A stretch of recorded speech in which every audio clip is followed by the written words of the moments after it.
Good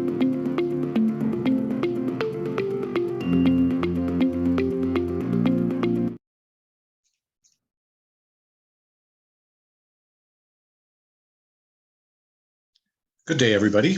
My name is Azim Manji, and it's my pleasure to welcome you to the ADB Safeguard Policy Review and Update. This particular session is on Indigenous Peoples Safeguards, and it's the final in our second series of Safeguards consultation. A heartiest warm welcome to all of the stakeholders who are joining us from across the ADB geographies today. For your information, we have simultaneous interpretations available. If you click on the globe icon at the bottom of your screen, you will see that we have interpretations available in English, Chinese, the translations for today are available in English, Russian, Hindi, and Urdu. If you click on the interpretation icon, you can click on any one of these languages, but below the languages, you will also see a Mute Original Audio tab. Please click on that tab, which will lower the speaker's voice and accentuate the interpreter's voice. So what you're hearing is the interpretation in one of those languages. I'd also like to remind you, and I'll get to this slide in a minute, that just to the right of the interpretation globe icon, you have the reactions button.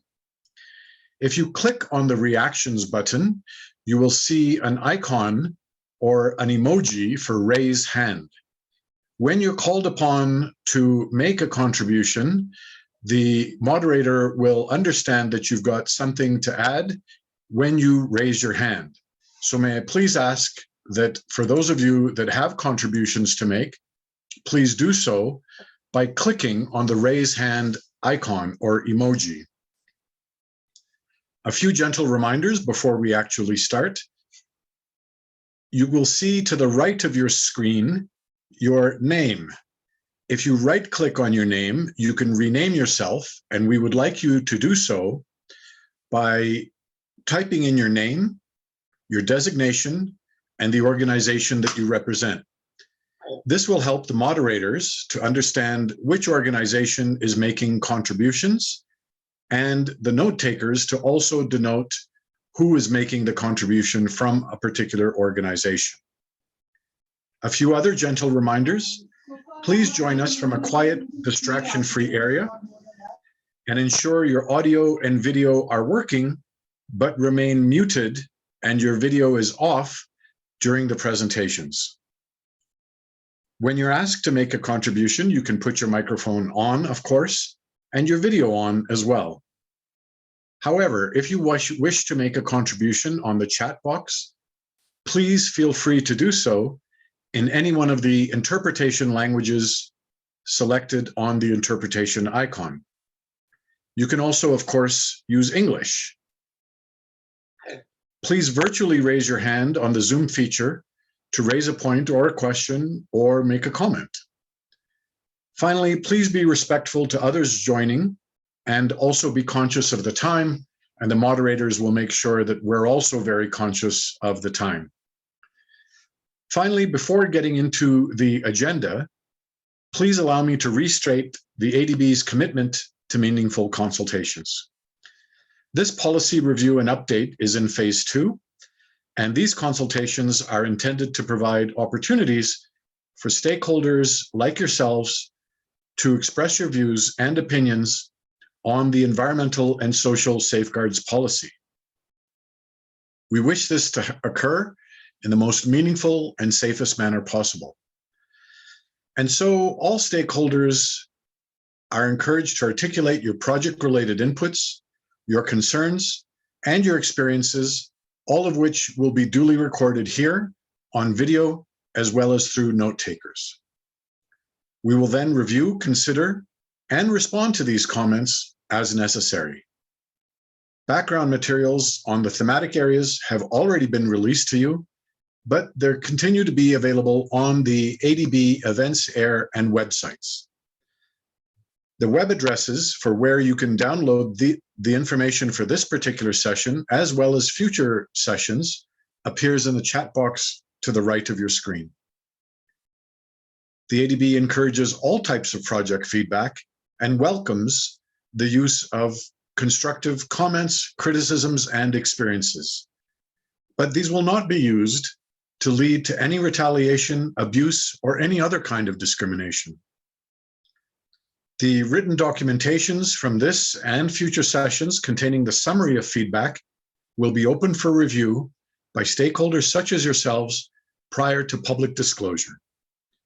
This will allow us to check the accuracy and transparency of the records. If you have any issues or concerns on confidentiality, on potential risks, on abuse, or any other kind of discrimination that occurs or that you feel has occurred, please get in touch with the Secretariat through safeguardsupdate@adb.org. That website is also being flashed on your screen to the right in the chat box now. Let us go through the agenda very briefly, and today's session will last a bit over 2 hours, although there is some flexibility in the duration and extent based on the needs and desires of the stakeholders. There will be 2 technical sessions, the first of which will be provided by Mr. Bruce Dunn, who's a director of the Safeguards Division in the Sustainable Development and Climate Change Department. Mr. Dunn will provide a welcome address as well as an overview of the Safeguard Policy Statement 2009 and what is intended by the update process that we're currently engaged in. Secondly, there will be a presentation by Mr. Tulsi Bisht, the Senior Social Development Specialist, again within the Sustainable Development and Climate Change Department, and his co-author of the analytical study on Indigenous peoples, Mr. Sam Johnston. Both Mr. Bisht and Mr. Johnston will provide an overview of the key issues related to Indigenous Peoples Safeguards and a summary of the analytical study arising from the Indigenous Peoples Safeguards. We'll then have a brief 5-minute break, after which we will have a moderated Q&A discussion session facilitated by Mr. Gelson Garcia, the Senior Stakeholder Engagement Specialist on the Stakeholder Safeguard Policy Review and Update process.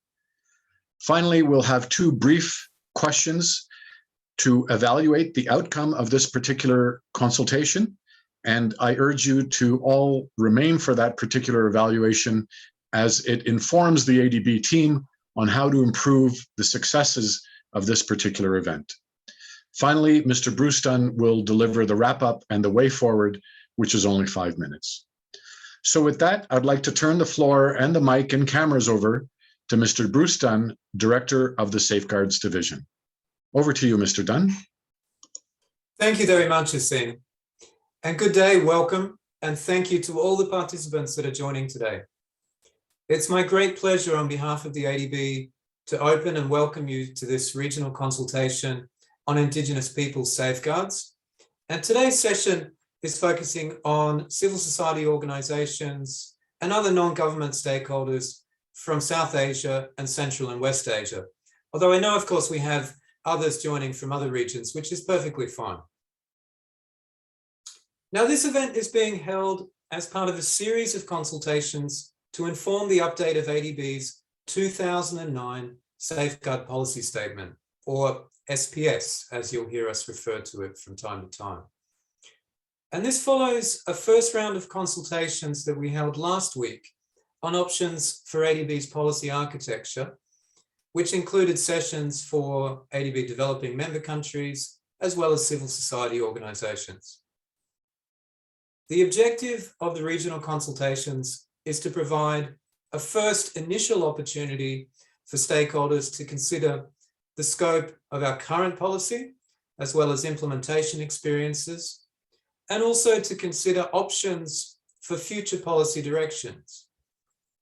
Each of the consultations are being informed by a background analytical study, which we will be updating, including the incorporation of your views and recommendations that we hope you'll be sharing with us through these sessions. And of course, the background papers will then be redisclosed on ADB's website. We're also translating those into a number of languages. You can find further information on the process through ADB's website, including a background approach paper, a stakeholder engagement plan, and also further information on the consultation program and schedule. Now, for today's session, I'm really pleased to see that the number of people joining is increasing as we're getting started. We have more than 50 non-ADB registered participants for today, representing more than 35 different groups, including Indigenous peoples and Indigenous peoples groups, civil society organizations, academic organizations, as well as a range of other international organizations and groups. Now, your participation is extremely important to us, and it will help inform the directions of ADB's new safeguard policy statement. Our goal, as you've heard Azim mention already, is to ensure that the consultations are inclusive and meaningful and take into consideration the views of a wide range of stakeholders, including yourselves. Now, I'll turn briefly just to provide a bit of context for today's session on Indigenous Peoples Safeguards. Now, I'm sure as many of you joining this session today well know, Indigenous peoples make up about 6% of the world's population, but the majority, about 70%, live in the Asia-Pacific region. So this is clearly important for ADB to consider as part of the Safeguard Policy Update. Now, Indigenous people are quite diverse. There's a rich diversity of cultures, languages, ways of life, and social and political systems. And Indigenous peoples have close connections to ancestral lands and to natural environments. And this enhances a strong sense of collective identity, as well as shared traditions and extensive local knowledge and practices. We also understand, though, that there are significant challenges to the culture and way of life of Indigenous peoples, who unfortunately are not always fully included in the development processes and opportunities that affect them. So recognizing these issues, ADB's 2009 Safeguard Policy Statement included specific safeguards with respect to Indigenous peoples. The objective of the Indigenous Peoples Safeguards was to design and implement projects in a way that would foster the full respect for Indigenous peoples' identity, their dignity, their human rights, livelihood systems, and their cultural uniqueness as defined by the Indigenous peoples themselves. And sitting at a wider level, ADB's overall strategy, what we call our Strategy 2030, promotes inclusive, resilient, and sustainable development. And as part of this, we need to recognize the important and unique role of Indigenous people and the need for their inclusion and equality as part of development processes. There are questions, however, as to whether we have actually been able to consistently meet these objectives. You'll hear more about this during the session today. There was an evaluation undertaken by ADB's Independent Evaluation Department, which looked at the effectiveness of the SPS. This was completed last year in May. And this highlighted that the performance of ADB finance projects with respect to the inclusion of Indigenous peoples had been limited and needs to be strengthened. So, this is obviously a critical issue for us to think about and discuss more today. And of course, the update process needs to look very carefully at the experiences and how overall, of course, that we can develop a better policy than where we are now. So we're looking forward to hearing your views. Now, before going into the next session, which will be presented by my colleague, Mr. Tulsi Bisht, I'd like to just move now to a couple of introductory slides, which will provide a little bit further information around ADB's existing policy, as well as the update approach and a few points on the independent evaluation that I've just mentioned. So if we can go down to the next slide. Now, apologies, some of you are joining multiple sessions and will have seen this already, but as a number of people are joining for the first time today, I'll cover and recap on a number of points. Firstly, the policy, as I've mentioned, was approved in 2009 and became effective in March 2010. So it's more than 10 years of implementation, and it's certainly time, we believe, to update the policy. The objective of the policy was to avoid, firstly, and then where avoidance was not possible, to minimize, mitigate, and/or compensate for the adverse effects of projects on people and the environment, while also helping our borrowers to strengthen the country systems and capacity. The SPS, at the time that it was developed, consolidated 3 previous policies, which covered involuntary resettlement from 1995, Indigenous peoples from 1998, and environment from 2002.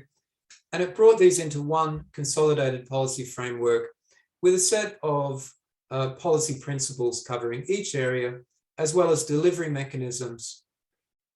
Plus, you will find the policy has a set of requirements for different financing modalities, as well as a prohibited investments list. This sets out areas that ADB should not finance. If we can go to the next slide, please. Now, I've mentioned already the independent evaluation of the Safeguard Policy Statement, and you'll see on this slide a number of key points just in terms of some of the key findings. First and foremost, overall, you'll see that the IED's view was that the preparation stage of safeguards was generally satisfactory. However, implementation and effectiveness, as well as capacity, needs further attention. For environment and involuntary resettlement, implementation was satisfactory overall, but there was limited integration between environmental and social safeguards. And I think this is a particularly important point when it comes to looking at Indigenous peoples issues, because apart from the separate policy principles and requirements for Indigenous peoples, obviously there are interlinkages between a range of issues. For example, the use of natural resources or the importance for biodiversity for Indigenous peoples would be one issue. Then specifically, there was a number of findings related to Indigenous peoples, which my colleague Tulsi Bish will go into a few more details in a few moments, but I'll just highlight a couple of points. Firstly, the IED had a view that there was a tendency to avoid projects where Indigenous peoples live. And this was done for several reasons in their view. One was to avoid impacts, which of course is part of the mitigation hierarchy and embedded in the policy objectives. But unfortunately also because avoiding the involvement of Indigenous peoples would also reduce the complexity of projects and potentially reduce risks. Conversely though, that may have a negative effect in involving Indigenous peoples as important beneficiaries in projects. So that's certainly an issue to consider. Also, there were issues with the triggering of the policy, particularly in cases where Indigenous peoples were considered to be either generally mainstreamed in wider society or where they were not seen as being differentially vulnerable in comparison to the mainstream society. And then lastly, with respect to mitigation and management measures, we've often seen that the impacts and the management of impacts on Indigenous people were often reduced to addressing involuntary resettlement issues rather than the wider scope of the policy. So certainly there's a number of issues that we need to understand better and consider how a revised policy framework and implementation measures can address these. Overall, the independent evaluation led to a number of recommendations, and first and foremost was to update the policy and to modernize it. And if I go now to the next slide, you'll see the approach and update methodology here. You'll see that we're aiming to update the policy over a 2.5-year period. We started in August 2020, and we're aiming to take the new policy for ADB's board consideration in March 2023. There are 4 stages in the process. We've completed an initial stage, which involved the background studies and the preparation of the stakeholder engagement plan. And we're now in the second stage, where we're undertaking a range of analytical studies which are going to be presented as part of these stakeholder consultations to get your further views. We will then be going into further preparation of the draft policy, which will be disclosed, and then we'll go into further rounds of consultations. Once the policy is approved, we'll then go into the next stage to ensure its effectiveness, which will include the preparation of ADB's internal operations manual, which sets out the specific requirements for ADB. So these are binding requirements and staff instructions for ADB, as well as the preparation of good practice notes and training and capacity materials for clients. And of course, this whole process needs to be underpinned by robust stakeholder engagement and consultation. And I'd like to just mention here that for Indigenous peoples, we see this as being particularly important, and we'd like to undertake, apart from these sessions today and the other sessions that we're undertaking in other regions, we'd like to make further efforts and hold additional sessions, including the establishment of a focus group involving Indigenous peoples and Indigenous peoples organisations, where we can discuss more specific details on a range of recommendations and issues, as well as holding consultations with affected people, which would focus on a range of projects and should include Indigenous peoples and projects that have affected them. So certainly we're looking at a range of opportunities and consultation processes. And of course, we'd be welcome to hearing your views on how those processes could be enhanced and strengthened. We're very open to hearing those perspectives today, and of course in writing through our website and through the email addresses that we've shared. So I'll finish now in terms of this opening and background in the policy update process. And I'll now turn over to my colleague, Mr. Tulsi Bisht. He is a senior social development specialist and is leading the update of the Indigenous Peoples Safeguards. And he's going to be assisted by Mr. Sam Johnson, who is a consultant to ADB and has extensive experience on working on Indigenous Peoples Safeguards issues. So I'll pass now over to Tulsi and look forward to engaging with everyone during the discussion session a little bit later on. Thanks again. Over to you, Tulsi. Thank you, Bruce. Thank you very much for that background on Indigenous peoples, and good day, everyone. And thank you all for attending this session on stakeholder engagement on Indigenous Peoples Safeguard Update. In this presentation, I give a brief overview of the current safeguard, current Indigenous Peoples Safeguards under the Safeguard Policy Statement, or as we call it, SPS 2009. ADB acknowledges that 70% of the world Indigenous people live in the Asia and the Pacific, and they live in a disadvantaged state. Development projects are intruding increasingly in Indigenous peoples' areas and are adversely impacting their access to the natural and cultural resources on which they have relied for generations. This further exacerbates their disadvantaged situation. ADB also recognizes Indigenous peoples' rights to direct the course of their own development, because development programs and projects are often designed and implemented by those in the mainstream society, and special efforts are required for Indigenous peoples to participate, engage, and benefit from the development initiatives. And this is especially the case where projects are designed and implemented to meet specific needs and aspirations of the Indigenous people. Hence the need for Indigenous Peoples Safeguard. Next slide, please. This slide basically presents the Indigenous Peoples Safeguard objectives as they stand right now, and also the scope of Indigenous Peoples Safeguards. The objectives of existing Indigenous Peoples Safeguards are to design and implement projects in a way that fosters full respect for Indigenous peoples' identity, dignity, human rights, livelihood system, and cultural uniqueness, so that they receive culturally appropriate social and economic benefits. They do not suffer adverse impacts as a result of projects, and they can participate actively in projects that affect them.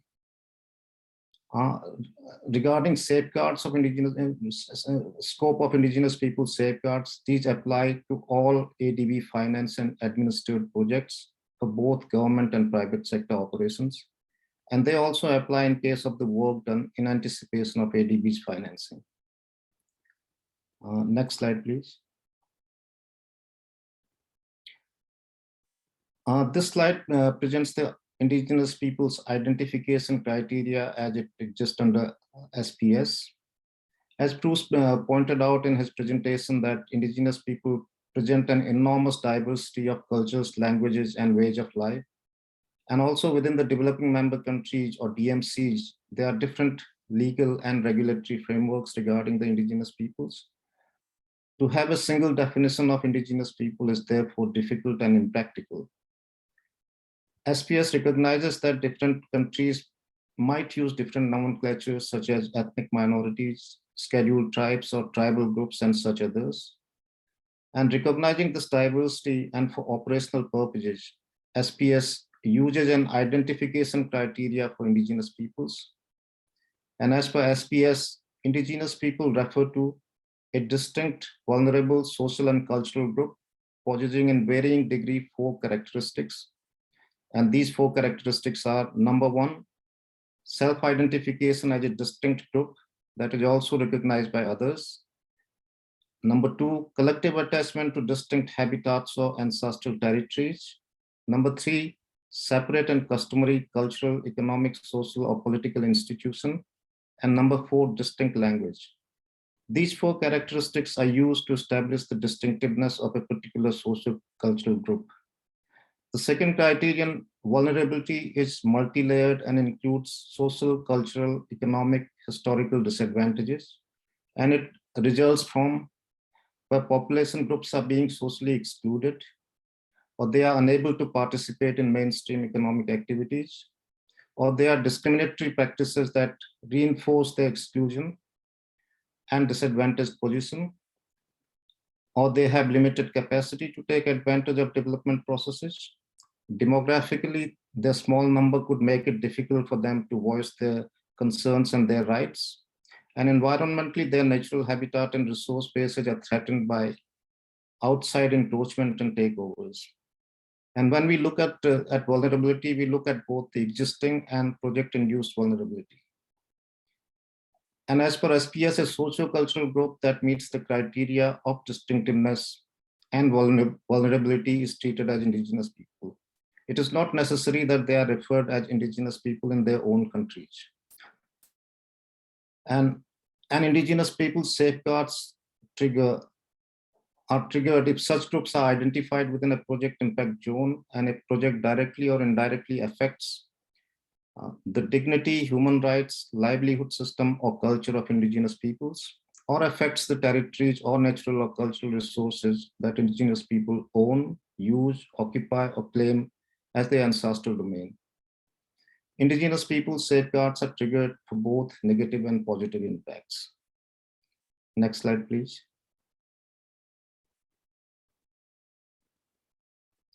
Yeah, this slide presents basically the requirements if the Indigenous Peoples Safeguards are triggered.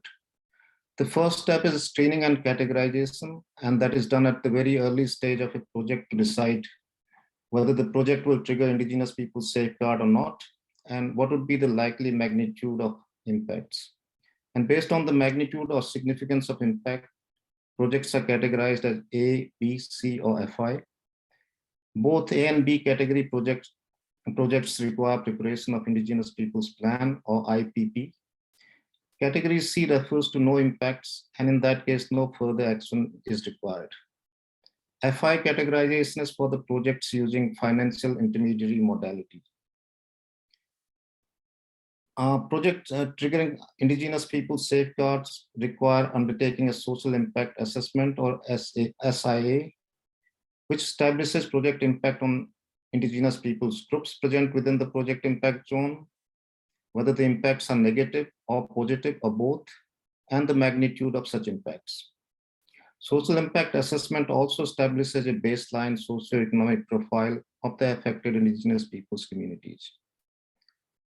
Conduct of meaningful consultation, information disclosure, and getting the affected Indigenous peoples communities participate in project design and implementation are important and ongoing processes throughout the project cycle.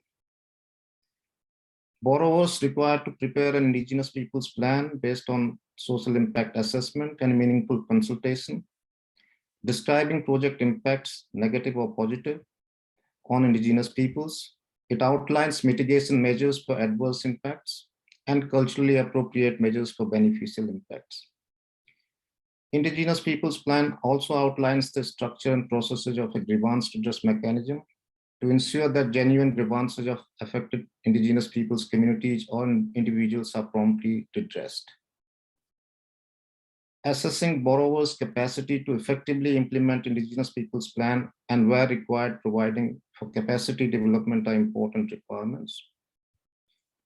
Allocating roles and responsibilities of relevant staff of the implementing agencies and sufficient budgets are vital for the IPP implementation. ADB reviews the Indigenous Peoples Plan to make sure that it complies with ADB's Indigenous Peoples Safeguard requirements and discloses it on ADB website. Borrower is required to disclose the Indigenous Peoples Plan to affected Indigenous peoples communities in a language understandable to them and in a place that is easily accessible. The Indigenous Peoples Plan is now ready for implementation, monitoring, and reporting, unless there is a need to update it due to changes in design or such regions. Next slide, please. This slide presents the special requirement of seeking broad community support that is required in 3 specific conditions. Number 1, if a project involves commercial development of cultural resources and knowledge of Indigenous peoples. Number 2, if a project will result in physical displacement of Indigenous people from traditional or customary lands. And number 3, if a project involves commercial development of natural resources within customary lands.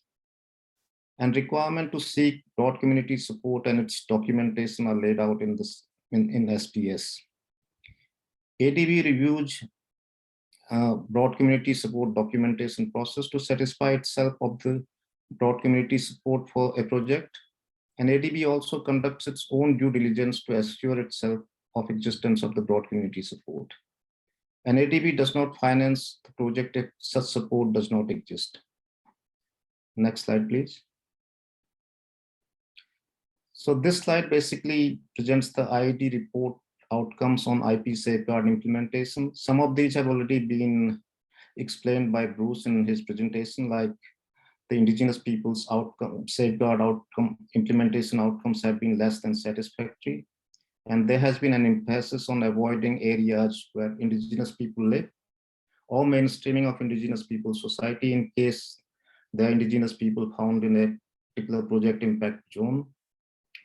And Indigenous peoples issues are usually narrowed to resettlement aspects, and various other elements which are part of the Indigenous people safeguards are neglected. And there's also a borrower's reluctance to implement Indigenous people safeguard requirement. So there could be certain kind of political sensitivities, or the whole process of Indigenous people safeguard could be a bit complex that results in borrower's reluctance to implement Indigenous people safeguard. And the planning documents that are prepared, like I said that Indigenous Peoples Plan, they often lack adequate social impact assessment. So that social impact assessment is usually confined to the resettlement impacts and other aspects of Indigenous peoples safeguard, like the Indigenous peoples culture, their dignity, human rights, and such other issues are not assessed under social impact assessment. Information disclosure was also found as a concern, and it was specifically a disclosure of information to the affected Indigenous peoples communities, especially in the language that they can understand and in an accessible place for them. So that was a concern. And limited use of Indigenous people safeguard requirements, despite the presence of Indigenous people in many project locations. Even when there are Indigenous peoples present in project locations, there is a kind of reluctance to implement Indigenous people safeguard, and all these have resulted in a significant drop in the share of projects triggering Indigenous people safeguards since SPS was approved and being implemented. So those were the main findings of the IED report on implementation of Indigenous Peoples Safeguards. And I will stop here with the snapshot of ADB's IP safeguards. And I will hand over mic to Sam, who will present on IP safeguard update process. Sam is our lead consultant for IP safeguard update. He has a legal background and has been involved with IP safeguards for a long time. His most recent engagement being update of GCF Indigenous Peoples Policy. Over to you, Sam. Thanks, Tulsi. Hi, everyone. Today, I will briefly explain the methodology we've used to develop the analytical study that Bruce mentioned, then the initial or preliminary findings of the work we've undertaken so far, how ADB's policies compare with other multilateral financial institutions, and key issues for further consideration. Next slide, please. A key part of the updating process is reviewing the experience gained from implementing the safeguard and context in which the safeguard now operates. This review will be documented for Indigenous people in this analytical study. The overall purpose of the analytical study is to provide a basis for informed recommendations for the update of the Indigenous Peoples Safeguard. The summary that's been made available for these consultations is based on the work undertaken so far for the analytical study. The analytical study reviews all publicly available documentation, including those listed here in the slide. Also, if you have any documents you wish us to take into account, please send them in to us. The analytical study also compares or benchmarks ADB's Indigenous Peoples Safeguards with other multilateral financial institutions listed in the slide here. The stakeholder consultation process is an integral part of the study methodology and will provide a key input to the analytical study. It involves internal consultations within ADB and external consultations with Indigenous peoples, their organisations, their communities, project-affected Indigenous peoples, CSOs, representatives from countries, private sector clients, and this event will be an important chance for providing views for the analytical study. As mentioned by Bruce, we plan also to organise further consultations and use focus group meetings to follow up and enable deeper deliberations on specific issues, all of which will feed into the analytical study. Next slide, please.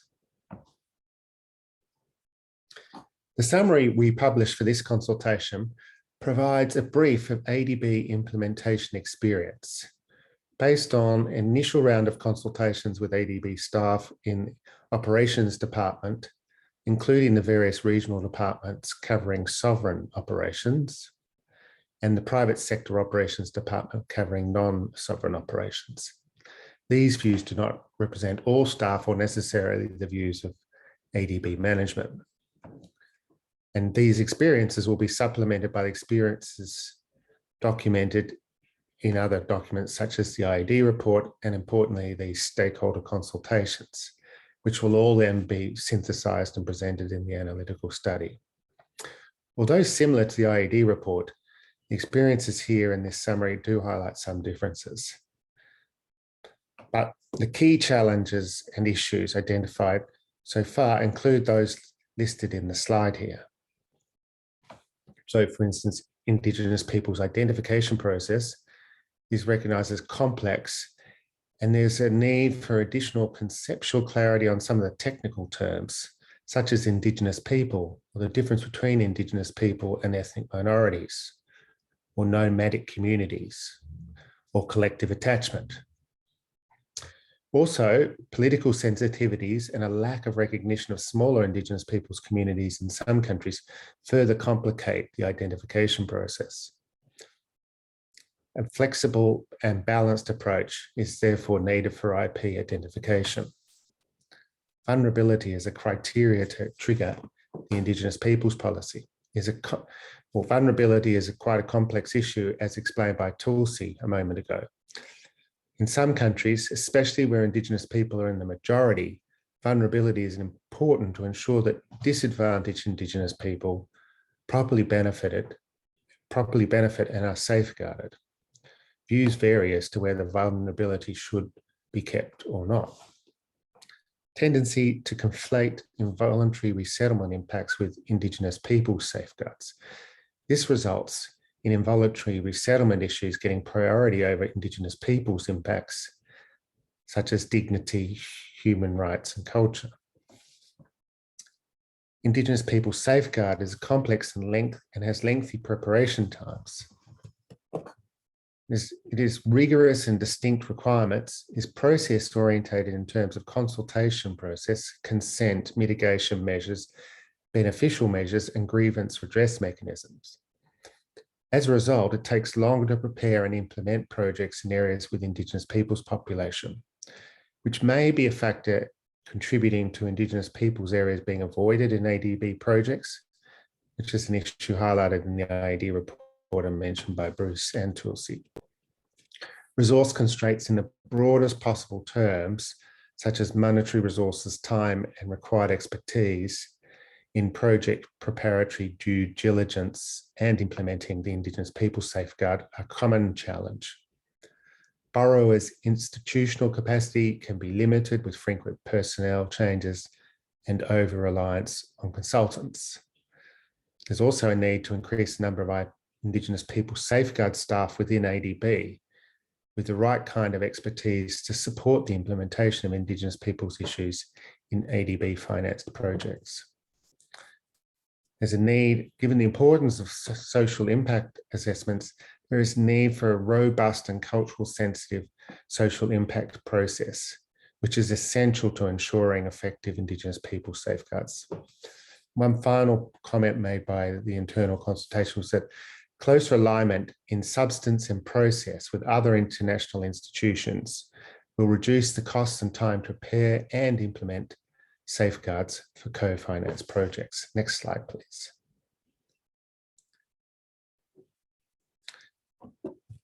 The benchmarking summary, the benchmarking section of the summary highlights the main convergences and differences in Indigenous people safeguards between ADB and the MFIs I mentioned before.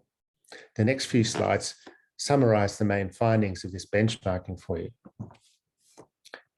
First one is general structure. ADB has an overarching statement, objectives, and principles for the three safeguards, separate from the specific safeguard delivery requirements, while the majority of other MFIs have structured their Indigenous people safeguard in an integrated manner under one standard. Indigenous peoples policy objectives. ADB shares with other MFIs the objectives of avoiding and minimising the potential adverse impacts on Indigenous people. Some MFIs have more detailed objectives, such referring to free, prior, informed consent, support for land rights, or for women or other groups within Indigenous peoples communities. Indigenous peoples policy scope of application and triggers. ADB shares the criterion of distinctiveness based on the 4 characteristics similar to other MFIs, as outlined by Tulsi. There are some differences within these criteria. So, for example, the World Bank in the collective attachment criterion includes a specific reference to include areas under seasonal use or occupation, whereas ADB does not. An important difference in ADB's approach is that it requires Indigenous people to be vulnerable as well in order to trigger the safeguards. Other MFIs like the IFC or the World Bank only require the distinctiveness. Next slide, please. Scope of the standard. Indigenous peoples only or Indigenous peoples and vulnerable peoples. ADB's policy refers only to Indigenous peoples, whereas African Development Bank and European Investment Bank have a wider scope and include other vulnerable groups within the standard. Social impact assessment.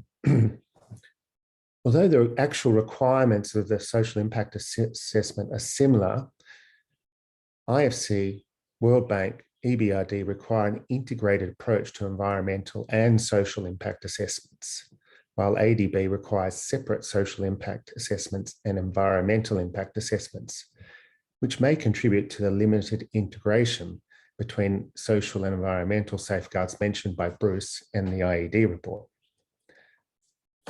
Stakeholder engagement. ADB shares the meaningful consultation and disclosure requirements with other MFIs. World Bank, EBRD, and Inter-American Development Bank have separate standards for stakeholder engagement, which ADB does not have. Next slide, please.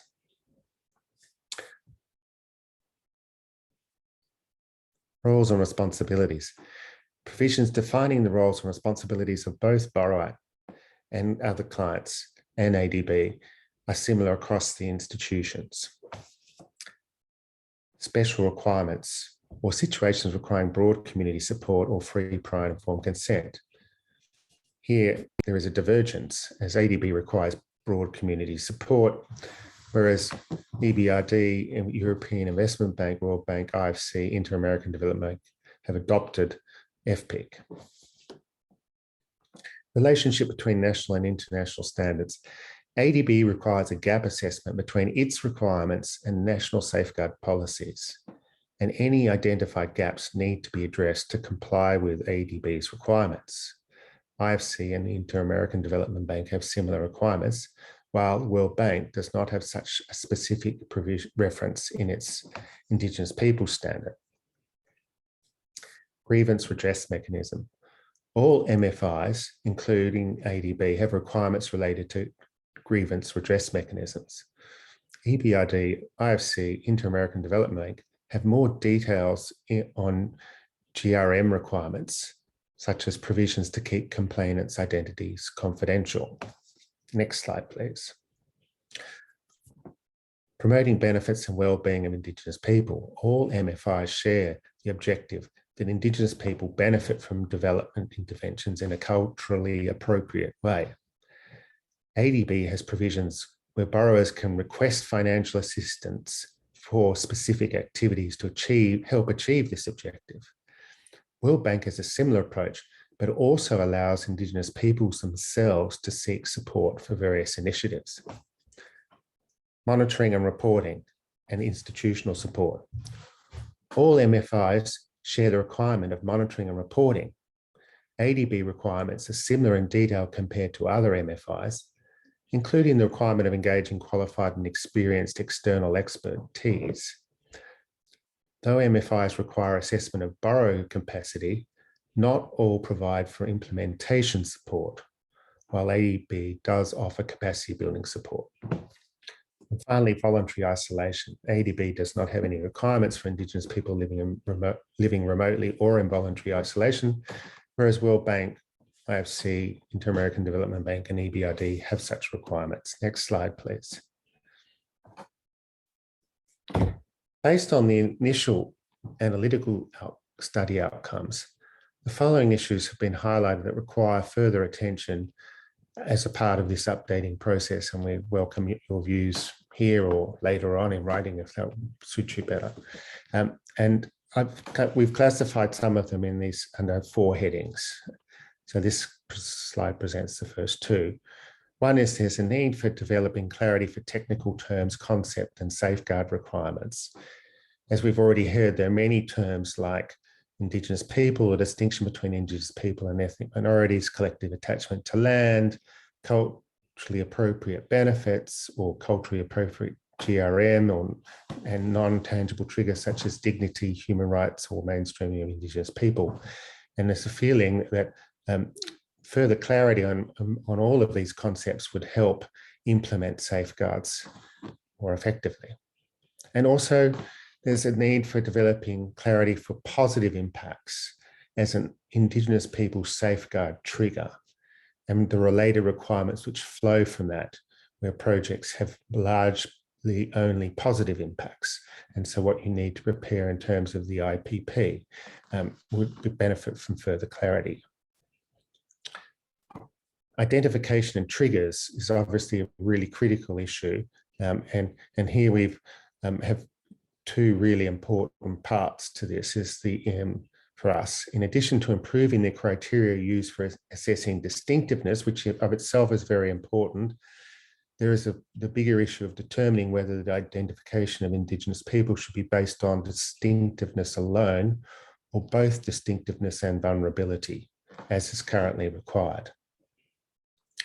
There's also be very helpful to further clarity on non-tangible triggers, such as dignity, human rights, and culture, which have hardly ever been used as a trigger to for the Indigenous Peoples Safeguard and the ADB activities.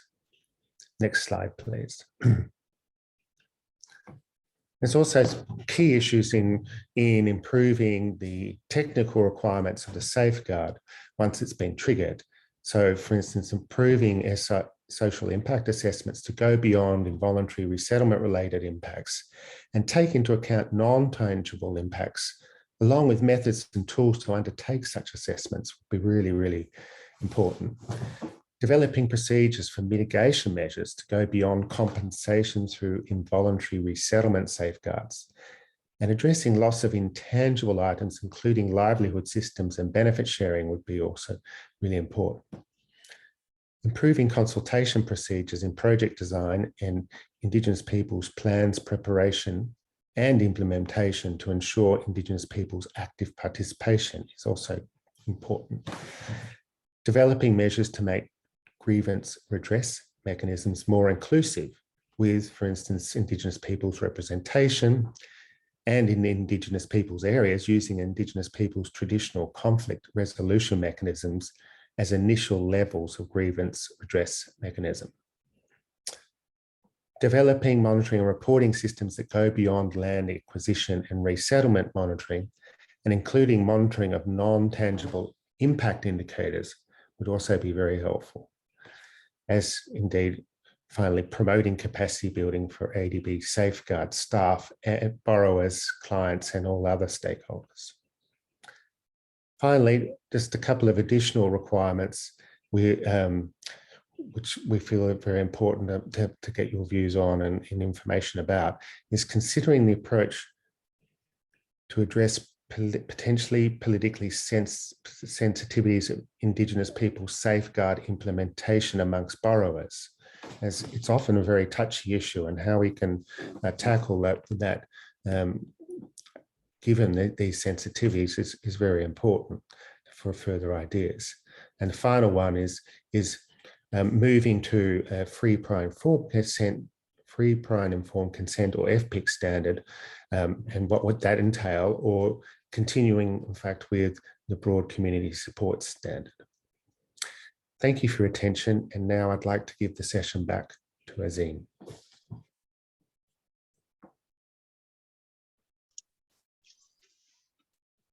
Thank you so much for that, Sam, and thank you also, Tulsi and Bruce, for your contributions. We're now going to have a moderated discussion, but prior to that, may I please once again request that aside from the 4 key areas of future consideration or further consideration that Mr. Johnston has identified, that we flash on screen now some of the guiding questions to stimulate discussion and further thought on the issue of Indigenous peoples. These areas that are going to be flashed up on your screen any second now are just to stimulate some thinking and further thought on the overview that was provided by Mr. Tulsi Bisht and Mr. Sam Johnston, and are by no means meant to serve as the only areas that we should be discussing. We have an open floor and an open forum, and really want to hear from you, the stakeholders, what your experiences are, and a reflection on the key issues that have been presented by all 3 speakers prior to this, Mr. Bruce Dunn, Mr. Tulsi Bisht, and Mr. Sam Johnston. Again, just as a reminder, you can either type your question or contribution or sharing of experiences in the chat box, and The moderator for the session, Mr. Gelson Garcia, will also call upon you if you decide to raise your hand. Raising your hand, you can do so by clicking on the reaction button at the bottom of your screen or at the bottom of your device, probably, and raising your hand. Once your hand is raised, Mr. Garcia will know that you have a contribution to make and will call upon you in the order that the question was received. Mr. Garcia will explain the protocol for how he is going to field questions and comments when he takes over the mic after the break. But just to remind you that if you feel comfortable in raising your hand, turning your microphone and your video on, it doesn't necessarily have to be in English. You should feel free to make your contribution and share your experience in any of the languages, including Russian, Hindi, and Urdu. Once again, if you click on the Mute Original Audio button at the bottom of the Language tab, you will not hear the simultaneous interpretation overlaid in English. It will just be the voice of the translator that you will hear, which is the most effective way for you. So we're going to take a short stretch break now for about 5 minutes. You can see on the screen that there's a timer that says 5 minutes. Once that reaches 0, we will reconvene. Please get back to your screens and be prepared for the Q&A session. Once the music stops, that will also be your indication. So if you're stepping away from your screen, please turn up your volume so you can hear the music. And when you hear the music soften and finally die down, you will know that we're about to start the session. So with that, I'll leave you with 5 minutes and a bit of a musical interlude to take a stretch break or whatever have you. So we look forward to seeing you back soon. Thank you.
Welcome back, everybody. And we're now going to start session number 3, which is the moderated question and answer session and discussion on Indigenous Peoples Safeguards. Here to moderate this particular session is Mr. Gelson Garcia, who is the Stakeholder Engagement Specialist on the Policy Review and Update team. Mr. Garcia may be known to some of you as he has had an extensive career experience in civil society and with NGOs. And I know for a fact that he has a particular interest in Indigenous Peoples Safeguards.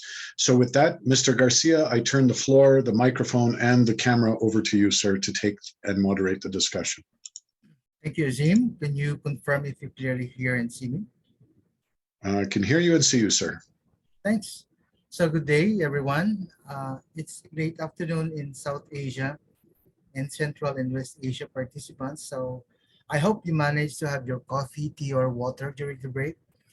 So thank you all for participating and staying put in this important session of the consultation, which is the open forum.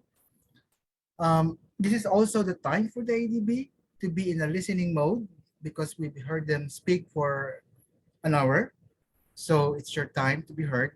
I know that some of you who came from the field or who had project monitoring experience with regard to ADB projects have a lot of grounded and informed inputs to share on the substance, procedures, and policy implementations on Indigenous Peoples Safeguards. So the way we will organize our open session is we have 75 minutes.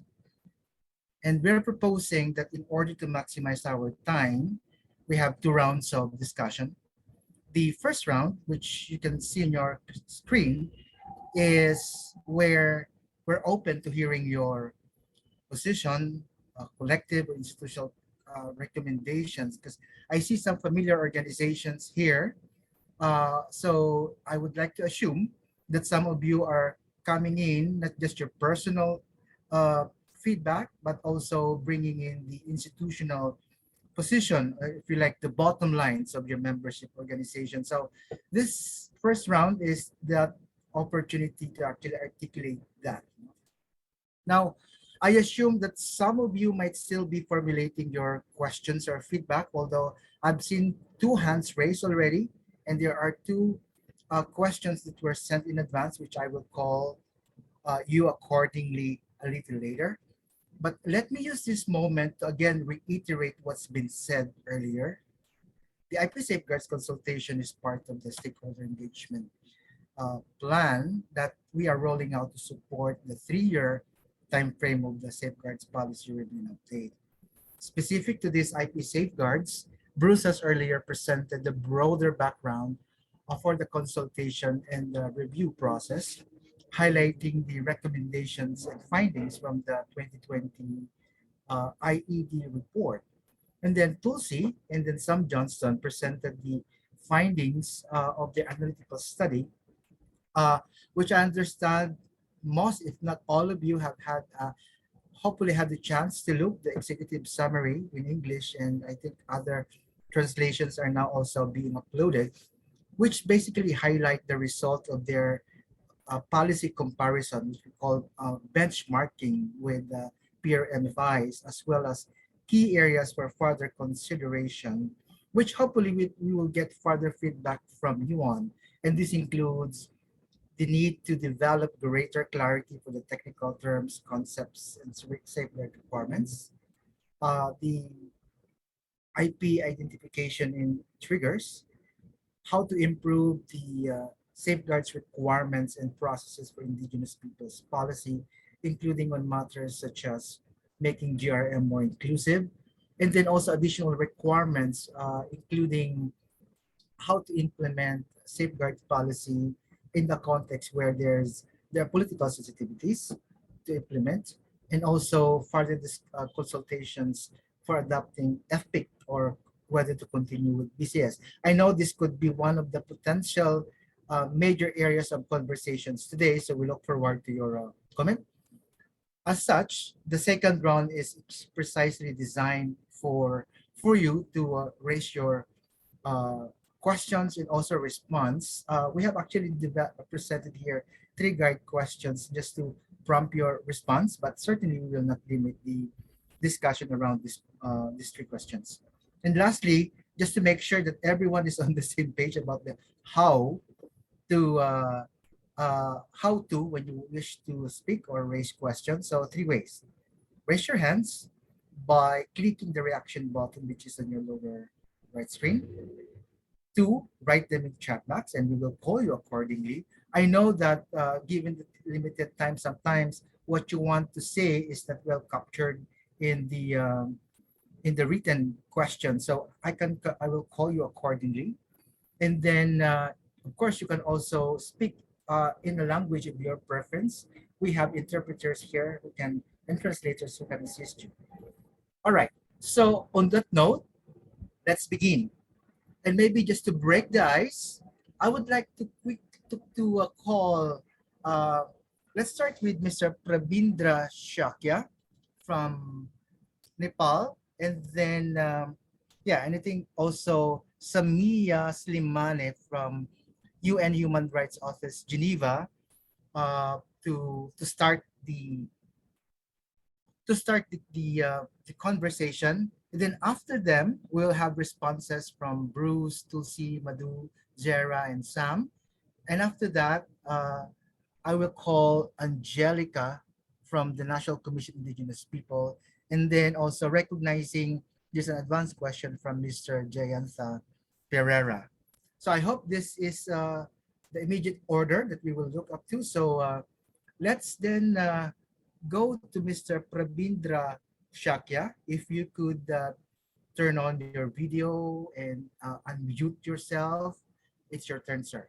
He's the founder and director of the Nepal Community Empowerment and Social Justice Network. So over to you, Mr. Prabin. Thank you, Jolson. Namaste. Good afternoon to everyone. Sorry, Mr. Prabindra, I'm not sure if it's just me hearing it, but if you could speak closer to your mic, I think that will be better so we can clearly hear you. Thanks.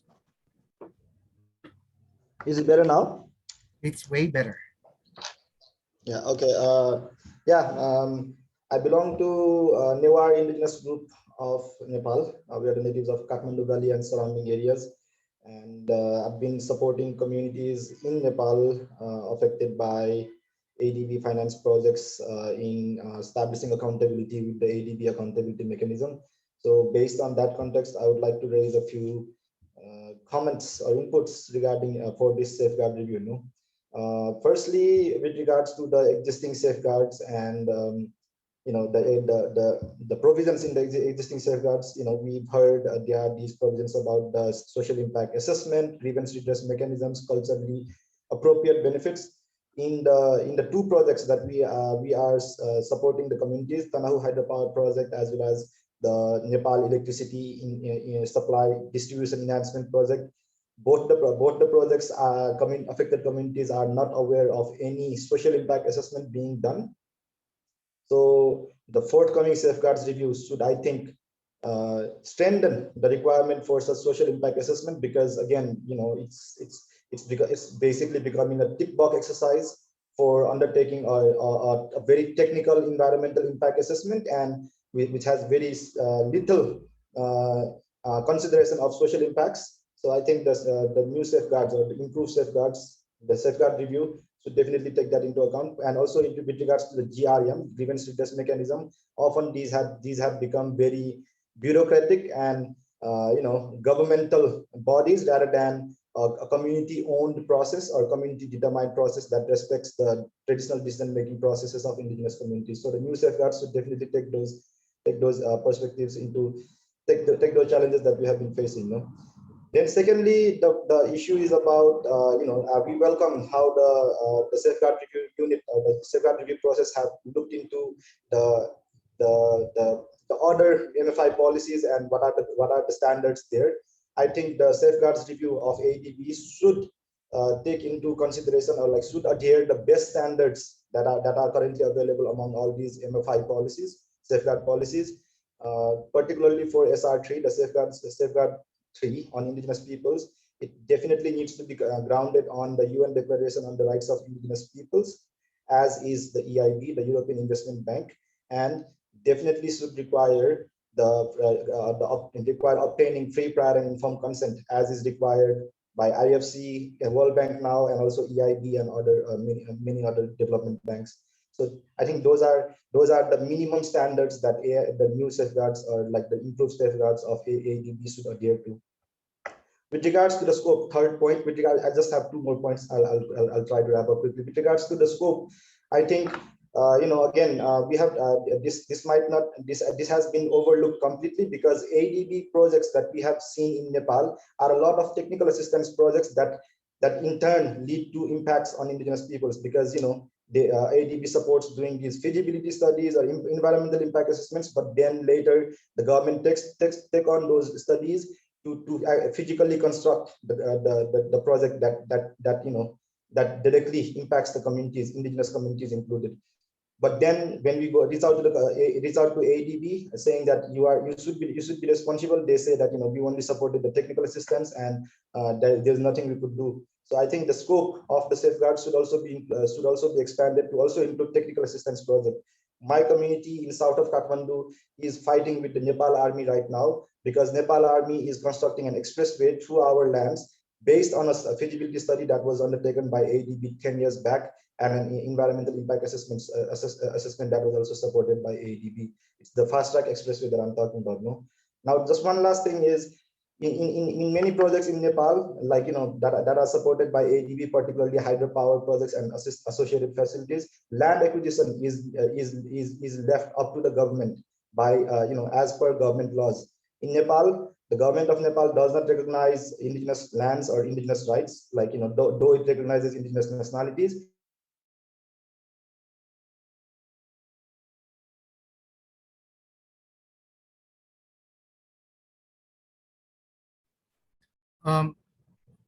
I'm not sure if it's me or Praveen who had a technical glitch. I've lost him as well, Jelson. Oh yeah, so in that case, we have lost Praveen. So I think leads to like ADB safeguards should also, the new ADB safeguards should also take into account that these breakdown of project processes does not bode well for the ADB requirements, because once there is land acquisition, then there is already impact. So the ADB cannot say that we are not responsible for the land acquisition impact for a dam that we are helping to build. Just two last specific questions that I would like to ask the unit is: will we be able to provide comments after the revised ADB safeguards are made public? That's one thing. And also, as we have already offered earlier, we would like the safeguards review team to also speak firsthand with project affected communities, and we are willing to arrange such opportunities. So is there going to be such consultations with project affected communities firsthand as part of the safeguards review process? I thank you. Thank you, Praveen.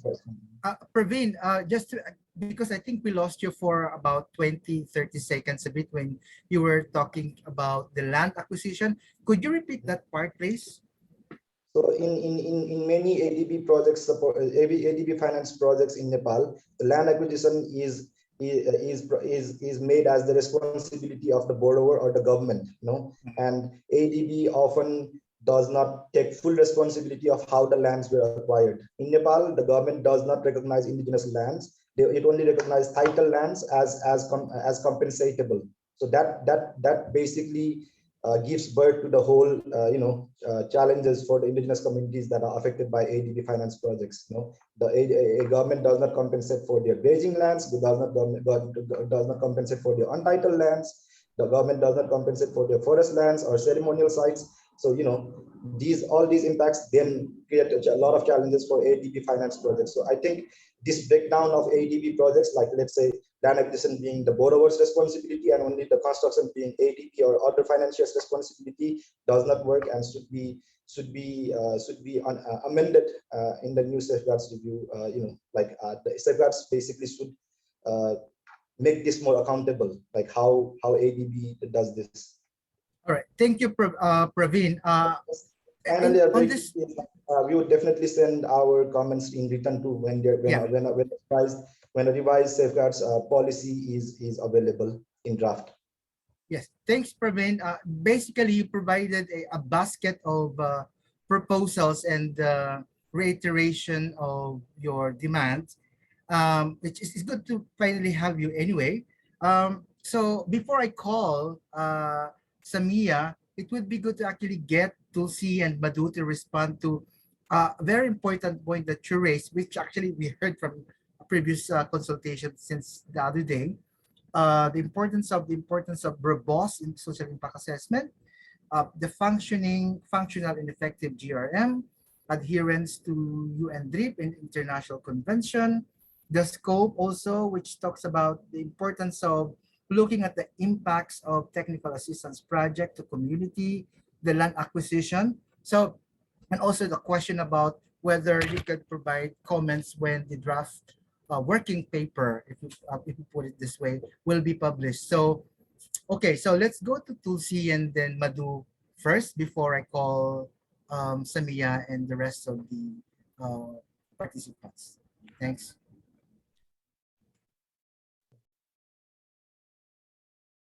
Tulsi, would you like to start, and then Madhu?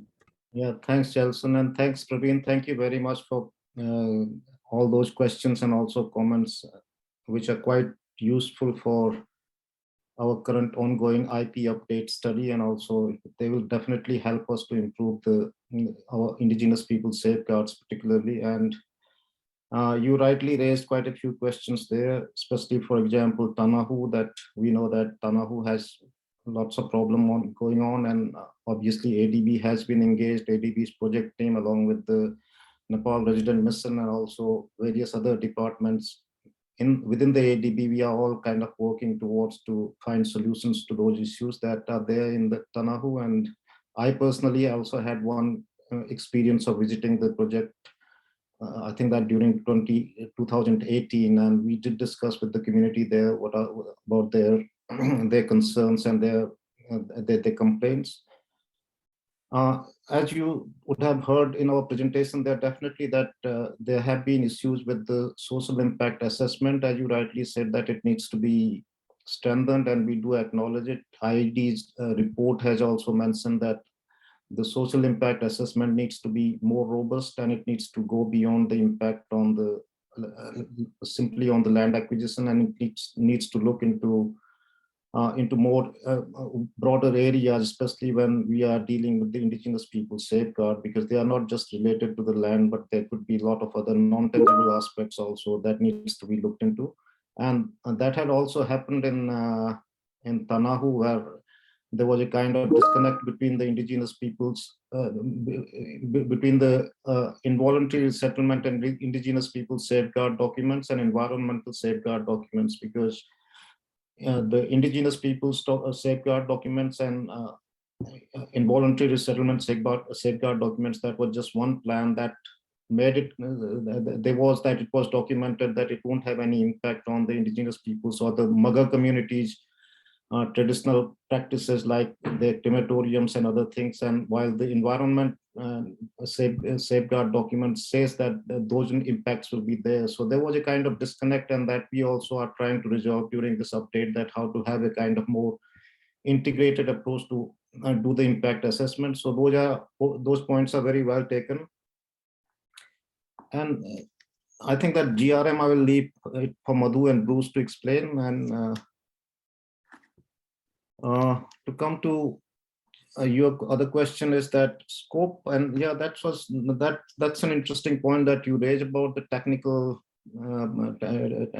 support. The TA assistance is basically given, and then obviously the project doesn't come to ADB, and unfortunately ADB can't do anything on that case because it is then being implemented by someone else. But I personally at this stage haven't come across any of those cases, but I suppose that when ADB is doing the technical assistance programs, and they would definitely be looking into the safeguard issues also, because that is an integral part of any technical assistance for a project if they are doing.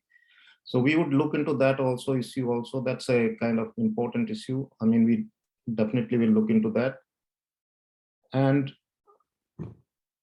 Coming to your question on land acquisition, as per the government law, I mean, that's how the policy is, our involuntary resettlement safeguard policy. Basically, the land acquisition is done by the particular countries or DMCs, the way their legal systems work. But we do look into that, for example, that it's important that the replacement cost of any lost assets are given as compensation, so that at least that the assets that have been lost are compensated for at the replacement cost, so so that the losses or net losses are not there. So it's kind of to make for all those losses that would have happened. So the replacement cost provision is there. And also that IR policy, that's involuntary resettlement policy, very clearly acknowledges that the customary rights are land rights are accepted as legal rights, even if they are not legally kind of accepted in a country, or if they are not legalized. But our policy does accept those customary rights, and in case that where people's customary rights are being impacted, they need to be compensated a similar way like the those who would have legal rights. So there's no discrimination in that as such in the policy. But I think that there would definitely be, it all needs to have a good and robust social impact assessment that will always bring it, whether the customary rights exist or not. Like you said, that in certain kind of lands which are not recognized by government, so no compensation is paid. So we will be looking into all these kind of issues that could arise from that, especially in the case of involuntary resettlement safeguard also. So I think that those are really important points that you did raise. For GRM and the other thing that you did ask about community consultation and first-hand, I will ask my colleagues Madhu and Director Bruce to reflect upon them. Thank you. Thanks, Tulsi. So Bruce will then respond to questions on the policy coverage for TAs, as well as questions on the consultations with the affected people and comments on the policy update document. So over to you, Bruce. Thank you, Jelson, and thank you so much, Pravindra, for joining and sharing those thoughts. I'll comment on a number of points. Firstly, I mean, I welcomed your support for us doing the benchmarking study, and also recommendations, of course, that we need to look at the best possible policies available as a source of reference for the development of our policies. And I appreciated also you noting the importance of the UN Declaration on the Rights of Indigenous Peoples, and also EBRD and EIB as good reference documents. So I just wanted to note that, and thank you for sharing that. Then with respect to grievance redress mechanisms, thank you for raising this question. I'll just speak briefly here. This has come up actually in a number of the other consultations that we've done on Indigenous peoples. And what we've heard in those sessions, and also something that we agree on, is that grievance redress mechanisms need to be much more customized to the local context. And that process needs to obviously be informed by the stakeholders themselves, needs to take into consideration local decision-making processes, grievance processes. It needs to involve people essentially in that. And of course, there's other aspects like strengthening the social impact assessment process and social analysis. And that should also give you a better context in terms of tailoring the GRM. We are doing further studies on grievance redress mechanisms. Actually, we have done some work already over the past year looking at the effectiveness, and these types of issues are already coming out from those studies as well. So that's very well noted. Of course, the key aspect there is to make sure that that can work on the ground, which will take resources at the project level. So thank you for raising that. Then next, I should come to your point on policy scope and the consideration of technical assistance and whether or not that's covered. This is an important issue that's also been raised in some of the other consultations. Now, firstly, technical assistance is intended to provide generally capacity building or policy support or policy advice to governments or other clients. Technical assistance is, of course, though, not binding, and governments may take that information and apply it in different contexts. So there are some challenges in terms of how to apply safeguards in that context. But I think the context that you spoke about, where ADB may have supported in terms of doing, say, project preparatory assistance, which has done technical studies, which then might, for example, inform a detailed design of a project. Clearly, you are starting to get into some aspects where safeguards are starting to become a bit more operationalized. And it's a very good point I think we need to have a look at. But we need to think carefully about how to apply safeguards in those contexts, because we also have to recognize that leverage is a bit limited. You're not financing a project. You don't have a legal agreement with a client around the implementation of an actual project. So scope, and there are limitations there. But I appreciate you raising it. We're hearing it from others, so it's definitely an issue that we will look at. So thank you very much for that. And then you'd raised a number of issues. So sorry, I'll just take a minute to make sure I've captured everything. The other, and I think this will be important for many people on the consultation, your question was about opportunities to comment on documentation. So I'll mention a couple of things here. Firstly, the draft analytical study on Indigenous Peoples Safeguards is already posted on our website, and that's been translated into a number of languages, and translation into others is continuing. We will make that available, that draft document, for comments until the 31st of January. But based on the consultations themselves, we'll be doing further updates to the studies, and then we'll redisclose. Also, and I think importantly, you're going to be interested in the draft policy. And once the draft policy is available from about the middle of next year, we expect, we will publish that on our website. We'll hold further consultations on the draft, and of course, we will be welcoming written submissions as well. Then with respect to consultations with Indigenous peoples, very important. It's something that we've committed to as part of our stakeholder engagement process. There's a number of avenues. One that I mentioned is we're planning to establish a focus group so that we can look at some specific topics. For example, how should we approach the issue of broad community support versus FPIC? And we're hearing clearly the need to move towards FPIC. So, for example, a focus group could spend some time to discuss those issues. And we'd like to have some representations from Indigenous peoples and Indigenous peoples organisations there. Plus, we are planning to do consultations with affected people for a selection of projects. We are still working through the selection of projects.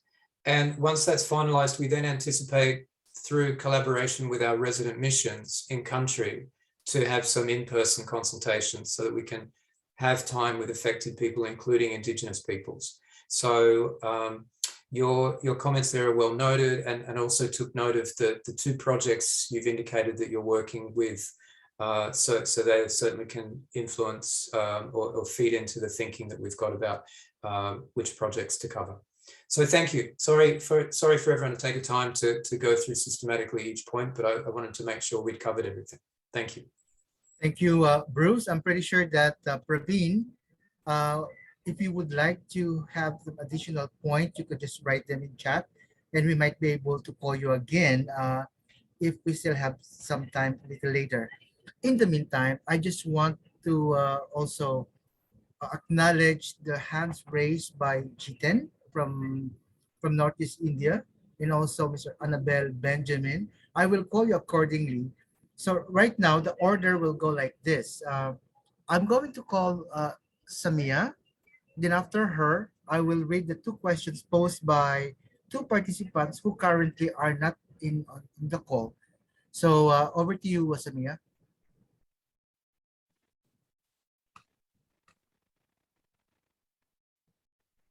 Yes, good afternoon, everyone. Good afternoon. Good afternoon. My name is Samia Sliman, and I'm working at the United Nations Office of the High Commissioner for Human Rights in Geneva, and more specifically on the rights of Indigenous peoples. So I thank you for this opportunity and for the useful presentation before the break. I will be brief, and I will share our previous contributions in the chat box as our office, through my colleague Mark Darrow, based in Washington, D.C., provided already a written submission last year in April 2020 to the Asian Development Bank. And I would like to draw your attention in particular to paragraph 25 through 26, of which contains recommendations on free, prior, and informed consent, and the circumstances in which it is required under international human rights law. But to start, our office welcomes the reference in the ADB Safeguard Policy Statement to the objective of respecting Indigenous people's rights. We encourage the ADB to go further in its new safeguards to give substance to this commitment, including in relation to free, prior, and informed consent. We also note the policy incoherence within governments in the region on free, prior, and informed consent. We note that national laws on Indigenous people's rights vary in strength and rigor, and that international human rights standards should be the reference point in this new safeguards when it comes to assessing and addressing Indigenous people's rights, including in relation to FPIC. Concerning key issues for considerations that have been highlighted in an analytical study, we agree that clarity for concepts is critical. The rights of persons belonging to national or ethnic, religious, and linguistic minorities differ from those of Indigenous peoples under international human rights law. We note the very different positions of government in the region in relation to the recognition of Indigenous peoples, with a number of countries that still define Indigenous communities as ethnic minorities, which contradicts the well-established right to self-identification of Indigenous peoples under international law. While the rights of minorities are individuals, as affirmed in the 1992 Declaration on Persons Belonging to Minorities, the UN TRIP of 2007 and ILO Convention 169 seek to protect, in addition to individual rights, the collective rights of Indigenous peoples, because recognition of such rights is necessary to ensure the continuing existence and development of Indigenous peoples as distinct peoples, whether or not they are in a vulnerable situation. Furthermore, with regard to consultation with Indigenous peoples, we would strongly recommend that Indigenous people's rights and project risk management should not be limited to the concept of broad community support, a far cry from FPIC. And lastly, we will be interested to hear from you on who the ADB will be consulting within governments. We believe that the consultations should go beyond the Ministries of Finance and Planning to inform the ADB's position on FPIC. So I thank you again for this opportunity. I hope this is useful, and our office stands ready to support your efforts and provide further comments concerning other key issues that require further attention or clarity. Thank you, Samia, for offering your support in aid of this safeguards policy reviews, including on Indigenous people. So I'm not going to ask my ADB colleagues to respond yet, because but we will give them time to respond a little later, maybe just to make sure that we can cover all the additional questions that have been raised so far. We'll get back to you later. No? I also recognize that there's been a comments paper that was submitted by the UN Office of the High Commission on Human Rights. And I think that's been part of the earlier conversation with Bruce and the team. And also thank you also for sharing the document with regards to the land acquisition in Nepal, which was shared by your colleague. So maybe on this note, before responding, I just want to also quickly read the questions sent in advance so that we could answer them in just one round. This question is from Jayantha Pereira, who is not in the call now. He asked if how to distinguish ethnic minorities from scheduled tribes, Dalits, forest dwellers, and how to get a consensus in project planning and review. And then this question from Angelica Cacciola, who is from the National Commission on Indigenous Peoples. I think it's more of a statement rather than a question. Inclusion of the indigenous peoples and the development, implementation, monitoring, and evaluation of policies involving indigenous peoples. So my proposal is I'm going to get again Tulsi, Madhu, and Bruce to respond to the comments, questions raised by Samia, Jayantha, and then Angelica. Madhu, would you like to take a first crack at it and then return to Tulsi?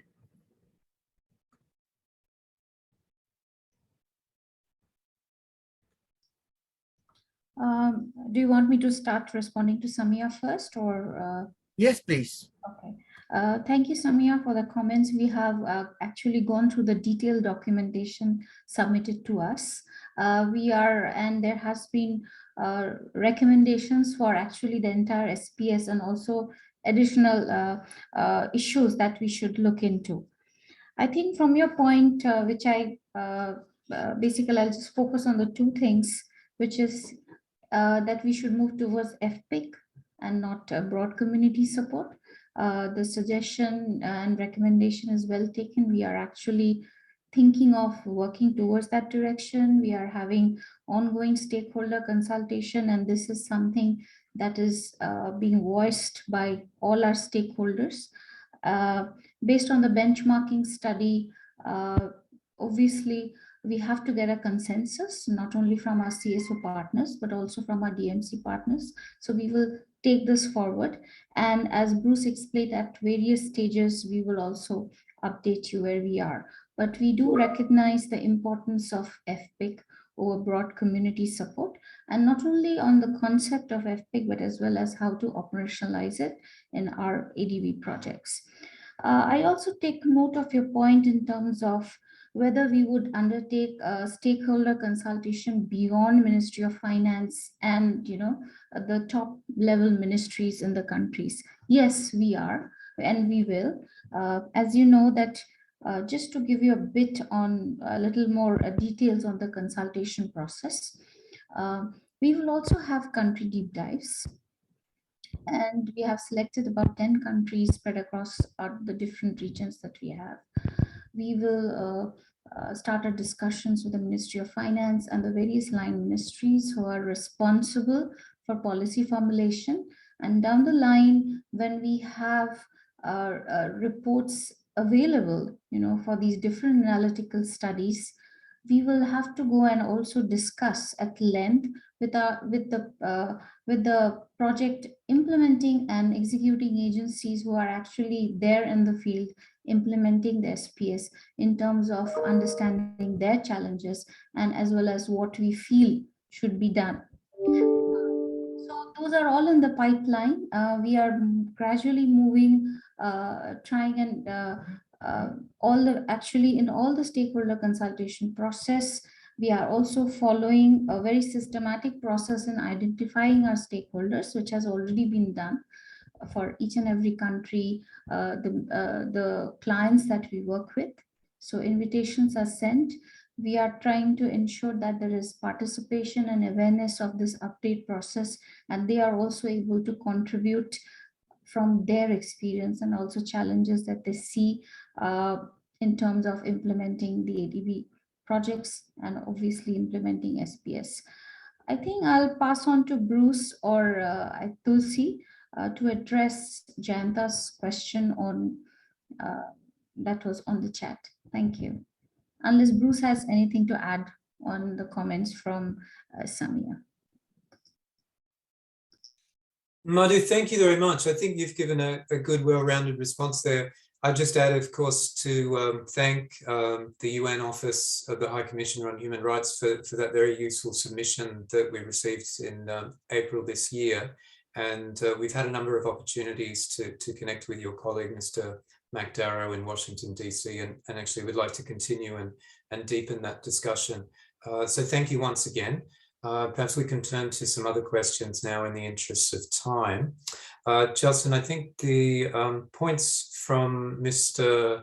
Pereira, perhaps Tulsi might be able to take those. And I see there was also a question on different positions with respect to the rights of ethnic minorities, which Samina had also mentioned, which Tulsi might be able to pick up on as well. All right, thanks, Bruce. So over to you, Tulsi. Yeah, thank you, Bruce. And regarding Jayanta's question about how to differentiate between ethnic minorities and scheduled tribes, Dalits, forest dwellers, I think that those are important categories, and I think they are also very context specific, because ethnic minorities are, I mean, that's a kind of a common category, and that could be in any country context. But the other categories that he has mentioned, like scheduled tribes and Dalits, are very context specific. You will find them in very specific countries. For example, India has the scheduled tribes and Dalits, and so I think that how to compare them is a bit difficult, because it's more kind of an academic kind of endeavor that will be required, and also even in that it would not be very feasible to kind of compare them. But as far as our policies is concerned, that, as I said initially when I did the presentation, that it basically is not concerned with how a particular group is termed or referred to in a particular country. It goes by the core criteria of distinctiveness and vulnerability. And if those criteria apply to any group, they could be called by any names, and then they would qualify as indigenous peoples by our policy. So that's kind of the approach that we take. And also, I think that SPS also uses indigenous peoples. That's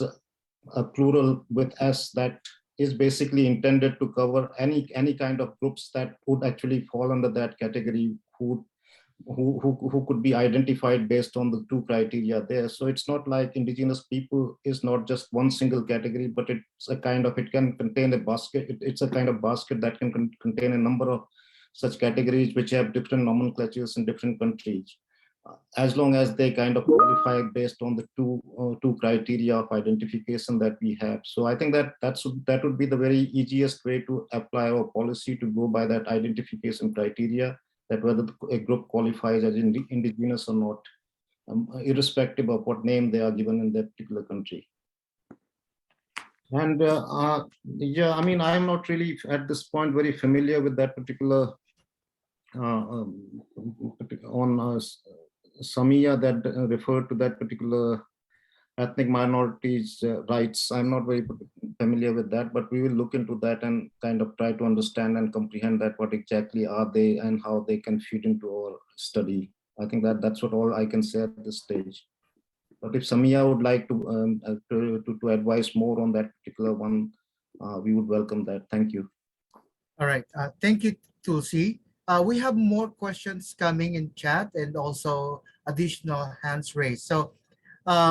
So, Tak Bahadur, I acknowledge your questions in chat. I will also call you accordingly, and also Indira K. Shresh, I will also call you accordingly. So I think I would like to call this in order. So since we have Indigenous Peoples leaders from India, I will call them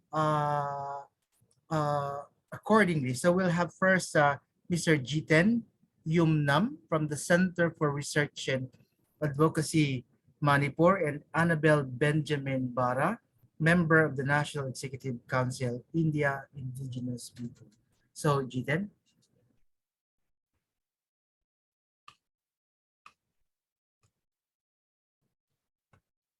You have Jiten? So while waiting for Jiten, maybe we should go to Annabelle first and then back to Jiten. Yeah, thank you so much, Gelson Garcia, for giving me the opportunity to speak. I just wanted to put few things in front of you all. that when we talk about India, and we especially talk about the central part of India, then there are certain things which are happening. My only question is, how will ADB identify indigenous people? Because there are laws which gives the authority and self-government power to Gram Sabhas, that is the village council. In the constitution, as well as in the PESA Act, we call that thing as a provision of Panchayat extension to scheduled area. Gram Sabha is the whole sole authority to control and manage their territory, including the resources. Now, the problem is the government of India has not yet made any rules and regulations and have not registered those Gram Sabha in the state government schedules. So these Gram Sabha are just running informally. These have not been formalized. How will ADB identify to which indigenous community they are going to take the permissions, or they will follow the FPIC rule? Because it is seen that since there are no formalized Gram Sabhas in many parts of India, then what happens? The government official make fake Gram Sabhas or make fake village councils, and they try to take few signatures from the villagers or indigenous people or tribal people, and then try to show that the permissions have been taken. FPI norms have been finished. This is one of the main problems which is going on. The second problem is, any project which has to be implemented, it needs land. And it is ultimately the government who tries to identify the land in the indigenous territory for any project to get implemented. The problem is that land and territory belongs right now to the indigenous people.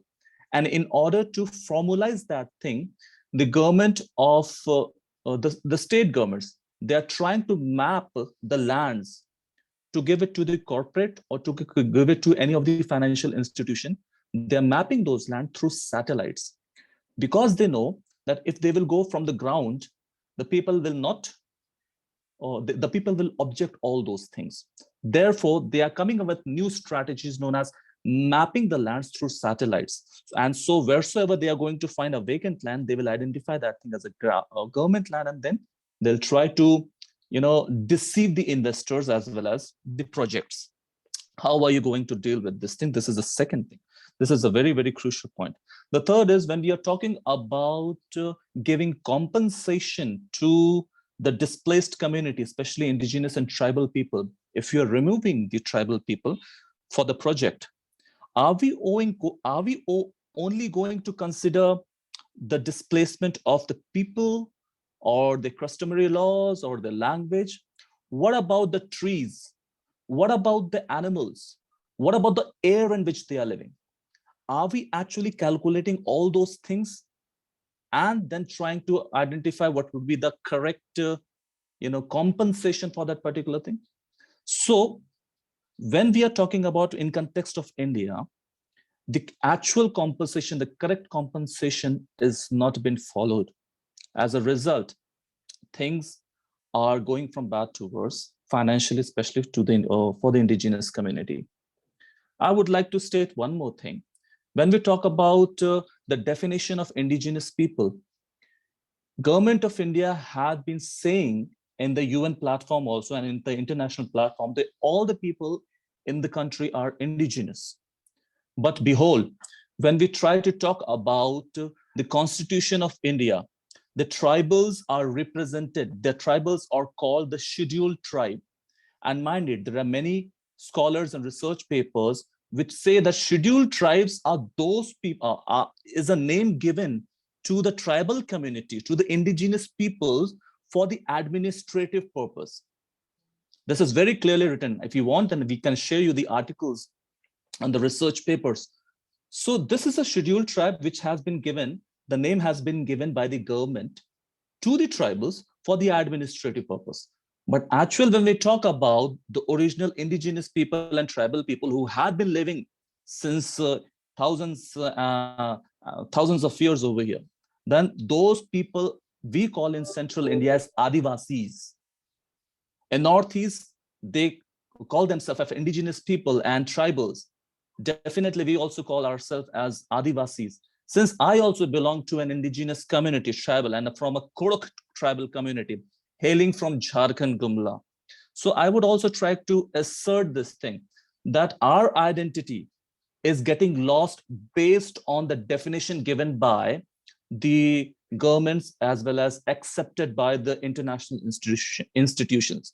So here, these are my concerns, and these are the things which I have spoken in front of you. Thank you so much for giving me the opportunity.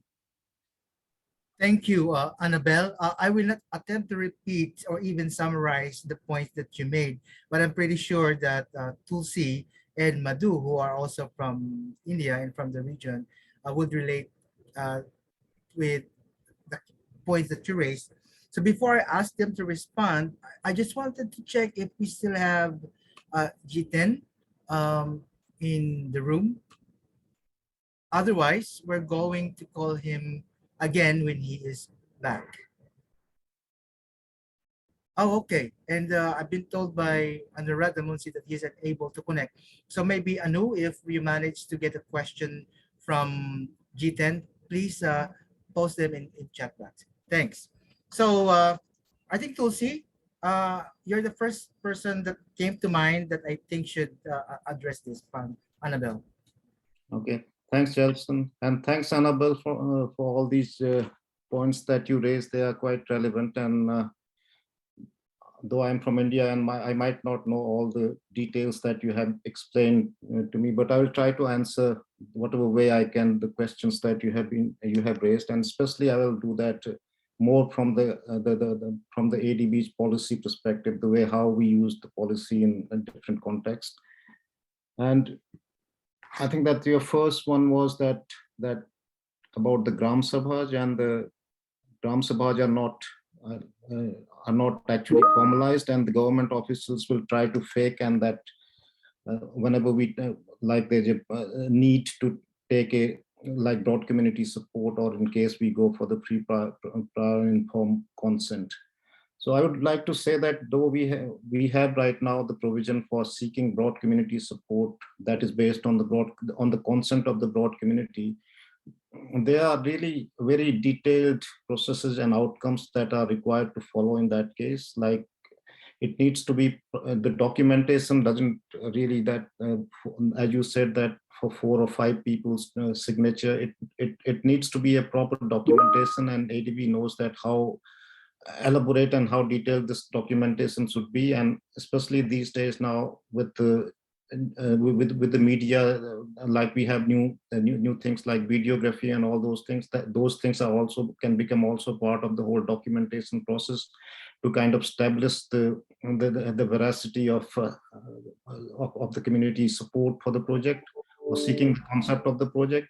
And on top of that, ADB itself needs to do its own due diligence that would require ADB teams to visit the fields and do the assessment of that, whether the support exists or not. So there are procedures that are really followed that are required, and I mean, so that's not just because I can understand what you are saying, that officials can fake things, but we do have our processes there that can establish, okay, that can do a robust due diligence whether the support exists or not.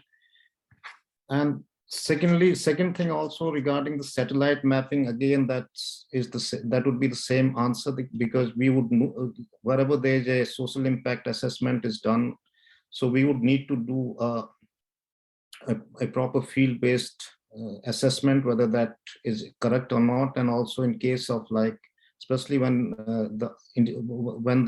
a project is being done in indigenous or scheduled tribe or Adivasi regions, there would be more participatory methods would be required, where the local people or Adivasi or indigenous people do participate, and they do take part in the mapping exercise. So that also, I mean, it's not just in India. I can recall from my own experience of working in China, where we did those kind of things, and where actually we could that kind of participatory method helped us to identify, yeah, these are the areas, are basically the IP areas. So those provisions are there, and we do try to do all our full due diligence. I mean, sometimes there might be some drawbacks there, so we are trying to see that in the policy update also, that how do we address all those lacunas wherever they exist. But the efforts are definitely to make improvement, and your suggestions and your questions that you have raised will definitely help us to look into those loopholes, and we will definitely try to see that how better we can address it. They are not being addressed at the moment. And compensation, again, yeah, that's a very important question, because I mean, though it goes more to because the compensation, as I previously said, is part of our involuntary resettlement policy, and it is based on the replacement cost criterion that is deemed to be like that would be able to replace the lost asset, whatever are lost because of the project impact. So, and that works pretty fairly well. But, and as far as the compensation for trees and these such things goes, that we do need that, the policy needs that these asset loss like loss of trees would be compensated again at a replacement cost. And obviously that's a very important question. You just mentioned about the air. That's basically an environment and the place attachment that people have towards a particular place.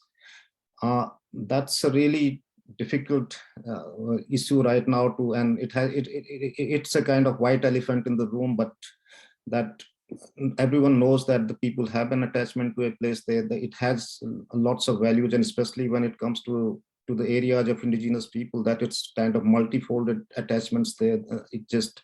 But how to compensate that is always a kind of challenge. So some places, that I think that in India also they have a provision of solatium that's supposed to provide for those kind of losses, but that's a kind of real. I think that most of the MFIs would be trying to deal with this issue of that, how to deal with those non-tangible losses that people go through displacement. So we are still, I mean, any suggestion from your side would be always helpful. You can always write to us that how these kind of things can be addressed, and we will see how far we can go. And definition of IPs, yeah, it's, I mean, again, as you said, it's, we have, in my presentation, I said that we go not by a definition, but by an identification criteria of the 4 characteristics plus vulnerability. And those 4 characteristics actually are quite similar to what in India, that the way they define the scheduled tribe. They actually have 5 criteria that to identify scheduled tribes. One is that they are Sai by nature, in addition to the 4 criteria that I mentioned. And this particular criteria of IP identification is basically accepted by all the MFIs and all the UN agencies and ILO convention and UNDRIP. They follow all these criteria. So we have been following this criteria, but at the same time, as you said, that the identity, the policy also acknowledges, because it says that if the first criterion is a group that defines it as distinct. So that's basically if a indigenous peoples group or a Adivasi group says that they are different identity, so that itself becomes important for our policy to trigger it. So that self-identification is a very important part of it, our policy. It's not just that how government identifies, but self-identification is quite important. So I think that policy in a way is quite robust. It gives a lot of, like, it covers a lot of areas and a lot of conventions and a lot of scope, but probably there are sometimes implementation loopholes are there. So we are trying to address those loopholes. So I'll stop there and ask Madhu, if my colleague, if she would has anything to add there. Thank you. Tulsi, you have covered most of the questions and responded to them the way our SPS applies. I'll just add one thing on the point of, you mentioned that the government is doing mapping, and wherever they are finding a vacant land and are presenting it as a government land to financial institutions, obviously for commercial development or some projects. Now, in terms of the ADB policy, whenever, for example, when we go for a screening, our initial screening exercise, and we see that there is government land, we would always get into the details of for how many years was it vacant? Was it recently acquired? We will also go and talk to the people and conduct a due diligence to confirm that it was really a vacant land, government land, and there was no occupation, there was no eviction, there are no existing legacy issues or conflicts associated with that land. So that's a process that is followed for all projects. Yes, now the level of information available at the field level or the documentation, maybe at the Gram Sabha level, there are a lot of sensitivities, but we try our best to dig information for confirmation internally that it is indeed a government land and free from any encumbrances and any legacy issues. Now, there are times when we do identify some legacy issues. For example, maybe people were displaced without compensation. Maybe we get to know through a process of consultation, or sometimes, you also see things coming in the newspaper. So we have to really go to various means to find out information about that piece of land. And when we find that there has been outstanding legacy issues, maybe compensation not paid, people were displaced maybe 5 years back, what we prepare is a corrective action plan. And if the government does not agree to the corrective action plan, we normally do not cite our projects in that land. So that's an existing procedure under the current policy. And in the updated policy, obviously this process will be there. And maybe, hearing from the experience from today, we can try and improve and strengthen it in terms of guidance, what we need to look. But thank you so much, for bringing to us the field level situation that is existing. Thanks, Annabelle. Thanks, Madhu. And I think I would also like to call Bruce to quickly make additional comment on how we're dealing with the natural resource aspects question. So Bruce, over to you. Thank you. Thank you very much, Annabelle. I really appreciate hearing the specific context in the India situation. And I also want to thank you and respect for your time joining as an Indigenous person yourself. It's very important for us to hear your perspectives. I would just comment briefly on the aspect of natural resources. I think one thing that we've recognized is the current safeguard policy statement does not make a strong connection between the three areas of the policy coverage: environment, involuntary settlement, and Indigenous peoples. And that's something that we need to address more comprehensively. We are looking at having, in addition to a specific standard on Indigenous peoples, but promoting a more integrated environmental and social impact assessment and management process. And then I think other standards, for example, on biodiversity and sustainable use of natural resources, it also needs to make these linkages. But of course, there's complexities there, and this would be where it would also be very useful to hear further from Indigenous peoples on how to look at these issues. For example, in involuntary settlement processes, we do inventories of assets and provide compensation at replacement cost. We also, for natural resources, you can go out and do inventories of trees, you can look at hectares of habitats that's lost. But I think, and this is maybe a personal perspective that's important to qualify from your own perspective, but the value is different when you have a long-standing association with the land that is not just divisible by the number of trees. So, I think that's certainly an issue that needs to be looked at in terms of, how do you do this in practice? And I think there's certainly an element of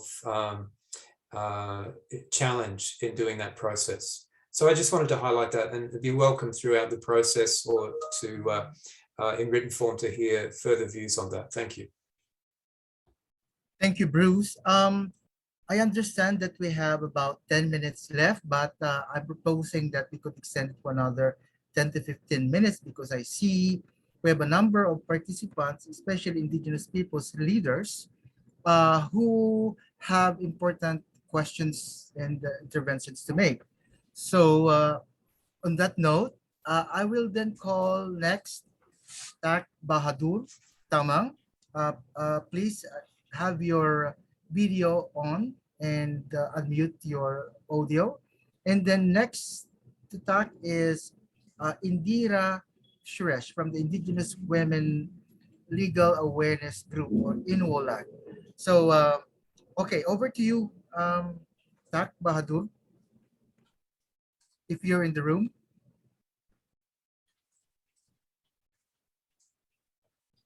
Okay, so while waiting, let me quickly read the comment in chat.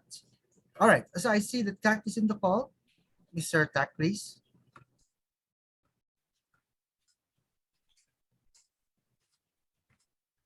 Also, G10, if you are back online, let us know.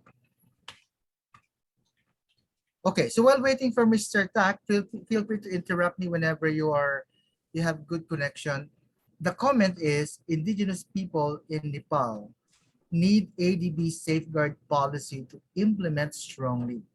The ADB safeguard policy should recognize the voices of Indigenous peoples in terms of implementation of projects through their direct consultation and participation in accordance with international human rights standards.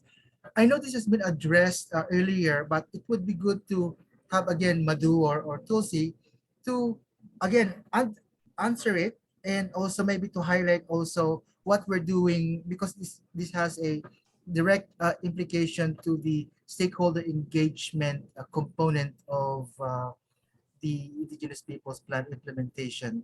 So Madhu, can I call you again, please? Because I think this also needs to be addressed squarely. Thanks. Thanks, Jelson.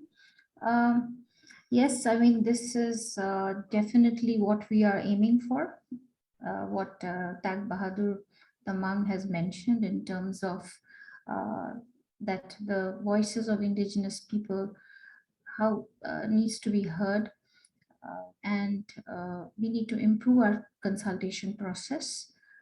And as well as, you know, a lot of the discussion that we spent today was on FPIC. So definitely that's what ADB is also looking for. And when we start, when we start from the process of assessing the risks on Indigenous people, we are also in the current SPS update process trying to move towards more integrated assessment and classification of the impacts, ensuring that it is based not only on impacts, but also on the risks. Risks meaning borrower's capacity, track record, contextual risks. And in the case of Indigenous peoples, the contextual risk is very, very crucial actually to identify the various mitigation measures or any enhancement measures where they can be made partners in development. So having that aspect, and then on top of that, if we are able to improve the process of social impact assessment and stakeholder engagement. Currently in our policy update, we are also exploring and we have assessed internally that the stakeholder engagement process needs to be strengthened, and there should be more clarity in how participation should be ensured in projects with more guidance to both staff and borrowers. So we are in fact thinking of exploring to have a separate standard for stakeholder engagement as part of our update policy. And this will also be followed by guidance material and training materials for both staff and borrowers, as well as, you know, communities, the way and manner in which they can participate in a meaningful way in accessible languages. Bruce also mentioned about GRM, about the study where we found that how it is important to involve the local institutions that are in place, which is in the manner in which the existing indigenous social, political, and judicial system function in a community, which vary across different groups. But that's a very important part, how grievances can be taken, heard, and redressed. Then on top of that, after you have these systems, you also need to ensure that there are adequate resources to undertake these consultations. So we will also try and assess that if we move towards FPIC, if that's the consensus that all our stakeholders want, what kind of resources we need to allocate to ensure to capacity build the community as well, so they are able to meaningfully participate, the resources needed both on the borrower side as well as within ADB. This again will be followed up by obviously extensive monitoring and kind of responsibilities that borrower and ADB has to share. So putting all these pieces of puzzle together, we hope that the updated SPS will be able to deliver and implement projects more effectively, obviously through direct consultation and participation with the indigenous peoples. Thanks, Jelson. I'll stop. Thank you, Madhu. Thank you, Madhu. And I want to note also that Indira, who posted the question in chat, is not on the call now, but I think the point that was raised is similar to what was earlier raised by the participants. I just want to quickly read it. The ADB safeguard policy should recognize, respect, and implement the policies for the IP's right on the basis of guiding principles of UNDRIP in ILO 169. So thanks for highlighting that, Madhu. I just want also to again reiterate the points about importance of the contextual risk, the resource implications. If we go to if the consensus is going to the FPIC, we also need to consider the institutional arrangement, the capacity building support, the monitoring, oversight, reporting, and others. So I just wanted to check if we have Jitin on the call. And also, I would say this is all, I would say the last call for participants in the room. If you have a additional point to make, if you want to raise your hand, now is the time. Then we will then move to the other part of the consultation. Yeah. So I would say last call, maybe another 20-30 minutes. You can just simply like unmute your audio if you wanted to speak. All right. So it does seem like we are on time, but we have maximized the 75 minutes allocation for this session. But just to note that this is just the first round of consultation on indigenous people. We have more to come, including the focus group discussion. There will also be a deep dive consultation with some governments. And also just want to also highlight that the consultation indigenous people should not only be limited to your participation to this round of consultation. I know that there's a lot of intersectionality of indigenous people's safeguards with other safeguards topic, including cultural heritage, which has its own schedule for consultation. Please look it up. I think my colleague Pauline will also post again the link to the events air so that you will know which particular consultation by topic you can attend. So there's a consultation on related safeguards on cultural heritage, climate, biodiversity.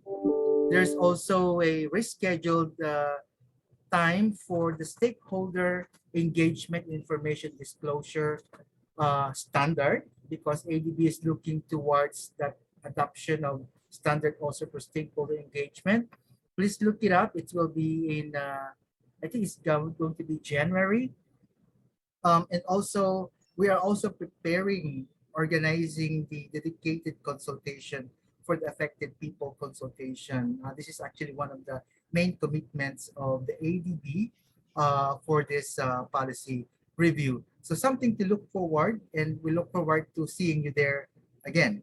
So on that note, I'm not going to, again, attempt to summarize what was discussed. I leave it to Bruce. Again, I just want to thank you for your very thorough, constructive, and very grounded interventions. Certainly, you are welcome to submit your written comments even during and after this consultation. So thanks. Over to you, Azim, for the quick poll. Please join us for another 3 to 4 minutes poll, please. See? Thank you so much, Jelson. So as Jelson said, we have a poll coming up. One is a quantitative one on Zoom, which you will see on your screen now or in any second. And another is a qualitative one on Mentee. The link for the Mentee poll is in the chat box to the right of your screen. And I will explain that in just a few seconds. But to get to the Zoom poll question first, which is now on your screen, can you please give us an idea of, on a scale between 1 and 5, 1 being the least effective and 5 being the most effective, how you would rate the effectiveness of this consultation? I see only a few people have left, but for those that remain, please rate us or rate the ADB on a scale of 1 to 5 on the effectiveness of this consultation. You will see in the chat box on the right-hand side a link to the Mentee poll, and Mentee will allow you to put some more detailed feedback so that the ADB stakeholder engagement team can get a little bit more insight on how they could make these consultations more effective, more responsive, and more open to you, the stakeholders, to encourage your views and solicit your contributions to the policy updating process. So with that, I encourage you to go to the Mentee link that's on the right-hand side of your screen. For those of you that already have Mentee app downloaded on your device, the code is 732-72661. And by tapping that code into your device, you'll be able to access the poll question. For those of you that don't have Mentee loaded already, just click on the link and you can type in a sentence, 2 sentences, 3 sentences, and let us know how we could improve the effectiveness of these consultations in a narrative form. That would really help in providing the stakeholder engagement planning team critical feedback on how to broaden the consultation, how to improve the process, and how to solicit more input on your views. So before I hand over back to Director Bruce Dunn of the Sustainable Development and Climate Change Department, I would like to see if we've got the results of the Zoom poll. And there we see almost 75%, so nearly 2/3 of respondents have given us a rank of 4 or better, which is encouraging. But we see that 31% have said that there is considerable room for improvement. Fortunately, we don't have scores of 2 or 1, which is positive, but we see that there is still room for improvement, and we will certainly take that on board. If you could respond in the Mentee question, how we could improve, further target, and encourage direct engagement with you and stakeholders on this idea of Indigenous peoples protection, we would be very, very grateful. So with that, I will now turn over to Director Bruce Dunn to give us an idea of not only a summary of this session, but also a glimpse of the way forward and what we can look forward to between now and April of 2022 for the forthcoming consultations in the topic, some of which were mentioned by Jelson Garcia. Mr. Dunn, over to you, sir. Well, thank you very much, Azim. And firstly, my great thanks and appreciation for everyone's time today to join this session. And let me also acknowledge and thank the presence of a number of Indigenous peoples that have joined today and shared their perspectives as well. Really greatly appreciated, as it will help improve the process. Now, there was quite a rich, let's say, harvesting of perspectives, which we need to look very carefully at. I won't mention all points just for the purposes of time. We've already gone a little bit over time. So I'll just mention a number of, I think, key points that were being raised. And some of these, of course, are also being raised in other consultation sessions. First was, I think, a clear recommendation and reference from several people around the recognition of human rights as they apply to Indigenous peoples. Specifically, we saw with reference to the UN Declaration on the Rights of Indigenous Peoples, and also ILO Convention 169 was mentioned. We also heard in respect to human rights from the UN Office of the High Commissioner on Human Rights, though that recognition of human rights in policy is one thing, we need to look at the application of that in practice. Second issue to mention, and this does relate to also the UN Declaration, is the application of free, prior and informed consent, and a recommendation we've heard from several people around changing the policy from the current consideration of broad community support through to FPIC. So that's very well noted.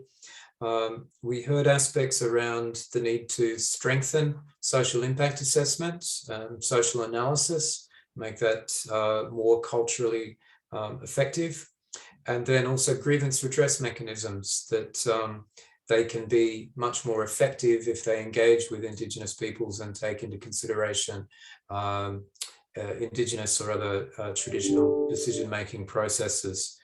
So these are a number of issues that were mentioned there. We also heard quite a number of points around challenges of implementation. And by example there, I would refer to the example that we heard from Mr. Annabelle Barra, who spoke about implementation challenges and issues with the law in India. And I think that's also one overriding issue with respect to differences between national legal frameworks and the aspirations of Indigenous peoples and Indigenous peoples' rights, and also the policies of multilateral financial institutions, including ADB.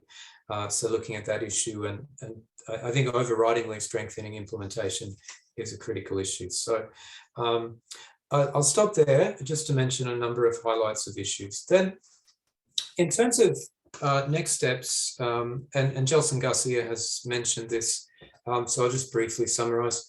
We will be taking the recommendations from this session and also other sessions that we have completed on Indigenous peoples. Actually, we've done 5 separate sessions this week with both developing member countries, civil society and Indigenous peoples. We're taking those views. We'll also be looking forward to any further written submissions that we may be receiving, and they will be feeding into our further analysis and thought processes, and to the updating of the draft analytical study that has been published. We're also, as we've mentioned, looking to establish a focus group, and then we'll be having further consultations through what we're referring to as our country deep dives for selected countries, and they will include consultations for both governments and civil society. And then we are planning to have consultations around projects with affected people.